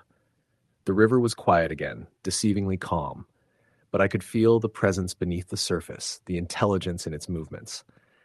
I had a sickening realization. Whatever this thing was, it was not just enormous, it was deliberate. It had noticed us, and it was aware. Weeks later, back home, I examined the camera footage we had salvaged. Glimpses of dark shapes moving fast, swirls of water that made no sense, and a brief flash of eyes, pale, reflective, like lanterns, haunted me. We agreed to never return. Shadow Creek was no longer just a river. It was a predator's territory. Even now, months later, I drive past smaller rivers and streams and find myself watching the water carefully, imagining what might be lurking just beneath. Shadow Creek changed the way I think about fishing. It's not just a sport. Some waters are alive in ways no one should test. Story the end. In the fall of 1998, I took a solo fishing trip to the Black Hollow Reservoir in northern Oregon. I just moved to Portland that year for work, and the city was wearing on me. I'd grown up in rural Kansas, where you could sit by a pond all day and the loudest thing you'd hear was a crow or the occasional truck on a faraway road. Portland was different. Sirens, people, constant motion. I wanted quiet. So when a coworker told me about Black Hollow, a deep, forgotten lake with big trout and no tourists, I decided to spend a long weekend there. The drive took almost 4 hours. The last stretch was an unpaved forest road, overgrown and washed out in spots. My truck rattled the whole way. When I finally broke through the trees, I saw the lake below, a black sheet of glass reflecting a gray sky. No cabins, no boats, not even a dock. Just water and the surrounding pines, steep and dark. I parked near the shore, pitched my tent, and built a small fire. It was eerily still. That first evening I cast out from the rocky bank. The water was so calm it barely made a sound against the rocks. I hooked a decent-sized rainbow trout in the first hour, gutted it, and cooked it over the fire. As I ate, I noticed the smell of the lake, a faint, sour odor like something decaying underwater. I figured it was just algae or rotting vegetation. I didn't think much of it. After dark, the woods came alive with sounds, snapping twigs, distant owls, the occasional splash out on the water. One splash in particular caught my attention. Heavy, like a large animal wading in. I turned my flashlight toward the lake. The beam caught the surface, ripples expanding outward from something that had just gone under. I stared for a while, listening. Then the water went still again. I slept fitfully that night. Around 2 a.m., I woke up to a sloshing sound. Close. Too close. I unzipped the tent and looked toward the lake. The moonlight hit the water just right, enough to see a dark shape moving along the shoreline about 30 yards away. It looked like a person walking in waist-deep water. My first thought was that someone else had come to fish or camp nearby, but the way it moved wasn't right. Slow, jerky, like it was dragging itself forward.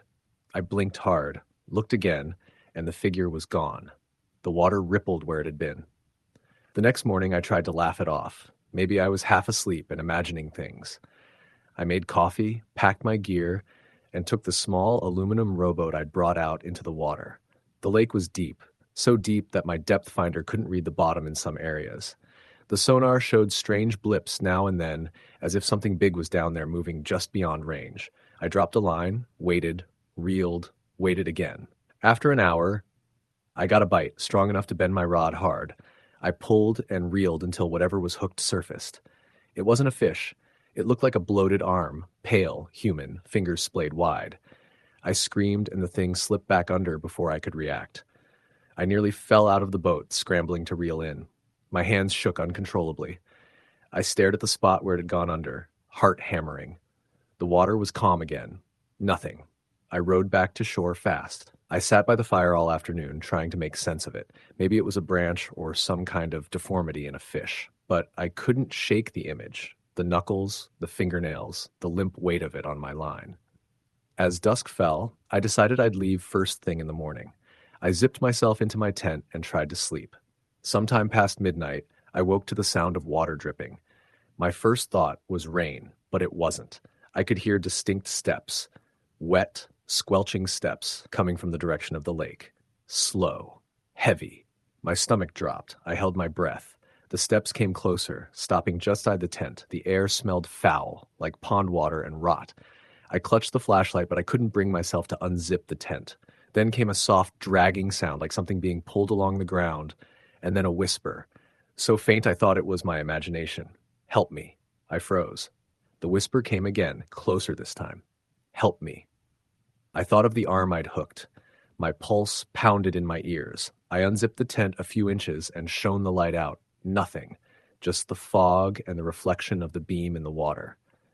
Then something pale moved, an arm reaching up from the lake's surface, fingers curling toward the shore.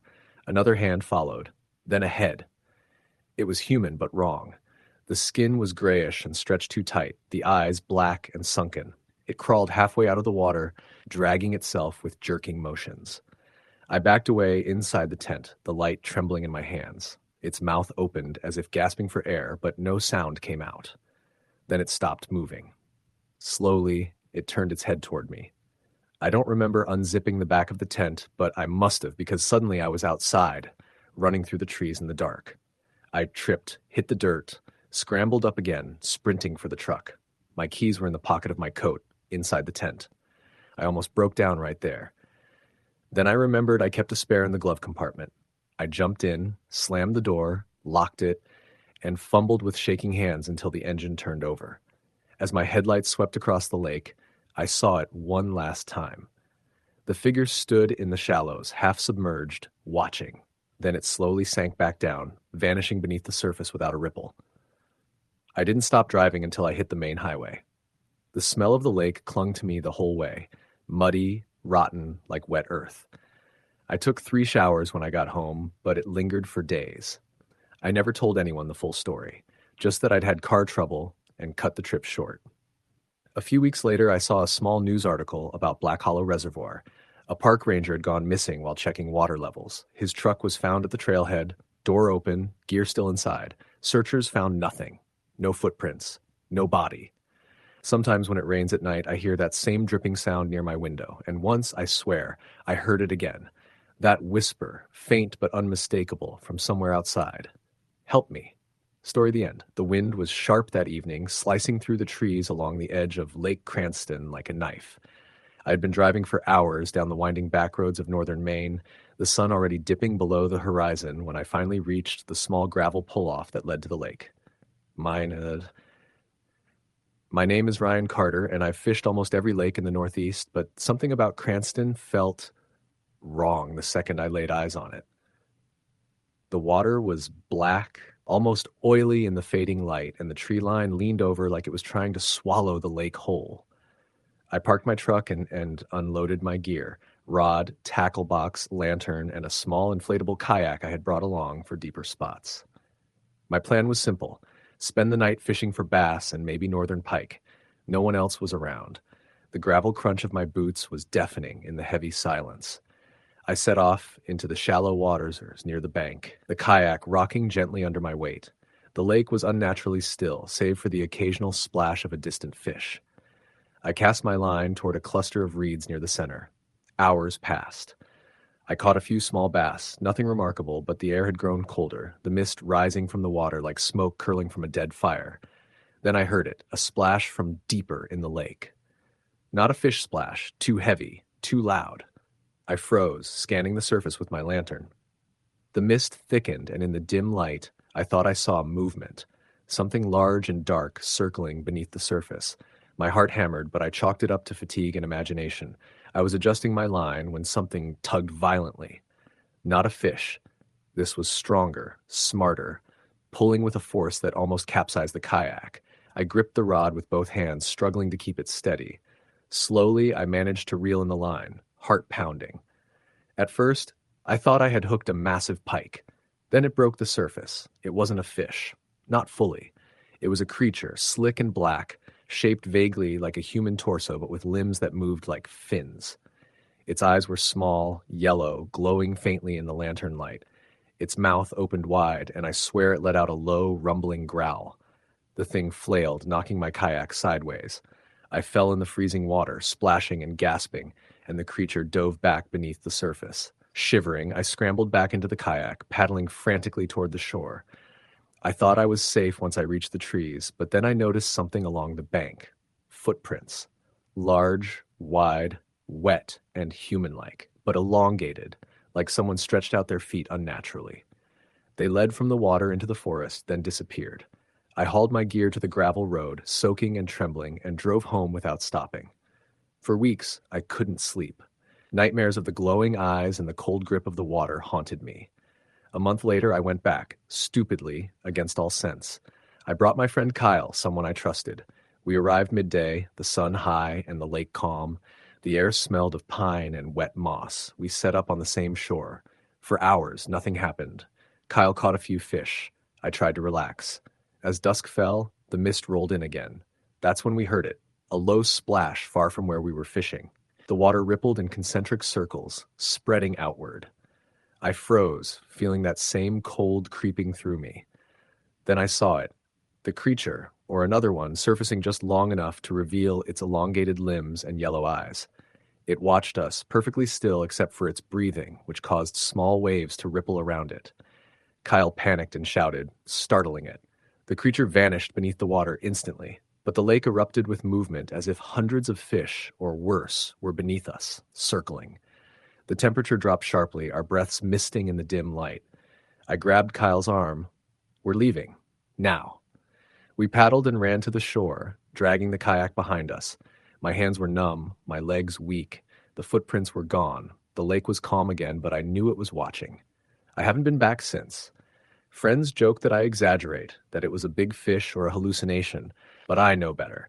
Some waters are old, and some creatures wait, patient, lurking in the shadows. Lake Cranston is one of them. I still fish, but only in crowded lakes with sun overhead and other boats around, because once you've met what waits in the darkness, you never forget. Story the end. The morning fog clung to Lake Holloway like a shroud, and I could barely see the far shore when I arrived. It was early October, and I had taken the weekend off work to escape the noise of Chicago. My plan was simple: launch my small aluminum boat, fish the quiet coves, and maybe catch a monster bass or two. What I didn't plan on was the nightmare that awaited. The boat launch was deserted. A single pickup sat rusting near the edge, doors closed, windows fogged. I unloaded my gear: rods, tackle box, cooler, and my life jacket. The water was calm, mirror still, reflecting the skeletal outlines of trees along the shoreline. I pushed the boat in, slid aboard, and fired up the motor. The sound echoed unnaturally across the lake. I headed toward a northern cove I'd scouted online, known for its drop-offs and fallen trees. The mist made everything look muted, unreal. As I passed over deeper water, the motor stuttered once, then hummed steadily. I anchored near a cluster of reeds and cast a soft plastic worm along the edge of a fallen oak. The first few hours were quiet. I caught a couple of small bass, nothing remarkable. Then, around 10 a.m., I felt a tug that wasn't like the usual bites. The rod bent sharply, and the line went taut. I set the hook. Whatever was on the other end fought with an unnatural strength. The drag screamed. My arms burned. Finally, I saw it break the surface. It wasn't a fish I recognized. Its body was massive, sleek, darker than the water itself, elongated like a snake with a broad head. The line snapped before I could bring it in. I froze, staring at the ripples spreading outward. Then I felt the boat shift slightly, as if something beneath it had nudged it. I looked over the side. Dark water. A shadow moved beneath, circling the boat slowly. My pulse quickened. I reached for the motor, but it sputtered and died. The oars were in the bow, and I was too far from shore to row quickly. I drifted, trying to calm my racing thoughts. A bark sounded from the tree line near the cove's edge. High-pitched, hoarse, unnatural. Another bark followed. Two more echoed in quick succession. I turned toward the sound. A cabin appeared, half hidden among the trees. Smoke drifted lazily from its chimney. A man stood in the doorway, hunched, face obscured by shadow. Two ragged dogs were at his side. They barked, low and threatening, then disappeared into the woods. I tried to back the boat, keeping my distance. The shadow beneath me surfaced again, a massive dark shape, sleek and muscular. It circled once, then dove beneath the hull. The boat shuddered. My skin crawled.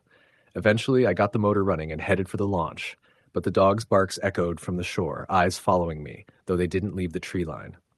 I reached the dock, beached the boat, and packed quickly. The man remained in the shadows, dogs at his feet, watching silently. Back home, I couldn't sleep. Shadows in my apartment seemed like water. Every creak sounded like a splash. I researched the lake. Local forums mentioned missing fishermen, strange sightings, and dogs wandering the shore alone. Some whispered about a massive sturgeon, others about the guardian of Lake Holloway, a creature that protected the waters and the cabin. Weeks later, I returned with my friend Carla, hoping for answers. We launched early, avoiding the cabin area. Hours passed uneventfully, just a few minor catches. Then, near the fallen oak, the water erupted. A massive dark shape surfaced, larger than our boat, sleek, eyes black and unblinking. Carla screamed. The creature circled briefly, then sank. Smoke rose again from the cabin's chimney. Two dogs emerged briefly, watching us before retreating. We paddled frantically to the launch. The lake seemed alive, waiting. Carla sent me the photos she'd taken. Water foggy and empty, but faintly a shadow beneath the surface near the oak, and a dark figure at the cabin, dogs at his side. I never returned to Lake Holloway. I sold my boat. I still fish elsewhere, but sometimes I dream of the calm, foggy water and the silent, watching eyes beneath. The lake holds its secrets, and it remembers those who disturb it. Story the end. I had always loved early morning fishing trips, the kind where the mist hangs low over the water and the air smells of damp earth and pine. That summer, I decided to try a remote stretch of the Black Pines River in northern Michigan. A friend had mentioned that it was lightly fished, with huge northern pike lurking in the deeper pools. I packed my old aluminum boat, a couple of rods, tackle, and a thermos of coffee and drove out before dawn. The gravel road to the river was narrow and overgrown in places. When I arrived, the mist hung heavy, clinging to the trees and obscuring the riverbank. I launched the boat and pushed off, letting the current drift me downstream toward a bend where the water widened and darkened. The place was silent except for the occasional drip of dew from overhanging branches. I cast a spinnerbait into the shadowed depths and waited. Hours passed. The sun rose higher, burning off some of the fog, but the water remained unnervingly dark. I caught a few small bass, nothing remarkable. But then I felt it, a sudden tug on my line, harder than anything I had felt before. The rod bent violently, the reel screamed as the fish, or whatever it was, fought with unnatural strength. I leaned back, bracing myself as the creature pulled toward the far bank, and then I saw it, not a fish, but something massive moving just under the water. Its shape was humanoid, long and thin, twisting through submerged roots and fallen logs. My heart froze. I tried to reel in, but the line snapped, leaving my lure dangling in the water. I paddled cautiously closer to investigate. That's when I noticed movement near a cluster of submerged trees, a pale, glistening arm reaching out from the shadows, grasping a root before disappearing beneath the surface. I stumbled back, nearly falling into the boat, my hands shaking. The air grew colder, the mist curling around me like smoke. I tried to leave, but the current pushed me toward the bend. Out of the corner of my eye, I thought I saw a face, pale and wet, surfacing momentarily before sinking again. The eyes stared straight at me. I paddled frantically, ignoring the splashes behind me that sounded like someone, or something, following. Once I reached the shore, I grabbed my gear and ran up the bank, slipping on mud, my heart pounding. I dared to glance back at the river. The water was still, perfectly calm, as if nothing had happened. But I knew better. I could still see the faint distortion in the current where it had watched me leave. That night, I couldn't sleep. I kept picturing the arm, the pale face, the unnatural strength of the creature beneath the water. I avoided fishing for weeks, but the memory haunted me every time I saw a river or lake, every time I drove past the Black Pines area. Months later, I read a local article about a man who went missing while fishing on the Black Pines River, upstream from where I had been. The article mentioned the body had never been found. Just like countless other stories, locals whispered about the river.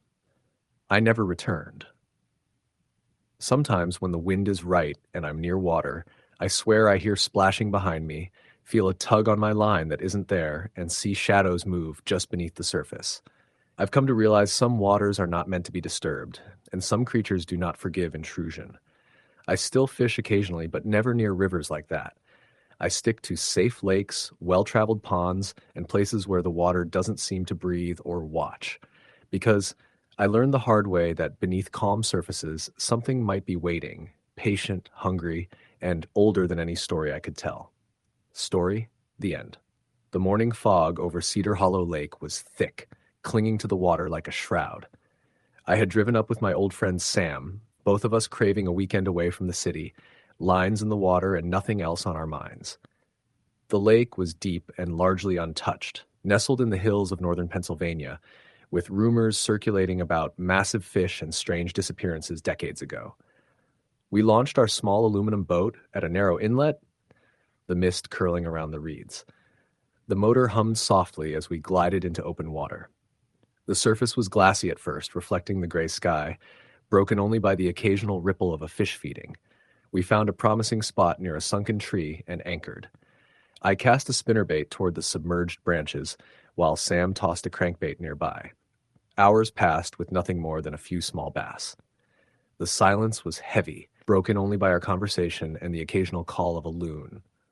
By late morning, the wind picked up, creating ripples across the water, and a cold unease settled over the boat. I felt like the lake itself was holding its breath. Then my rod jerked violently.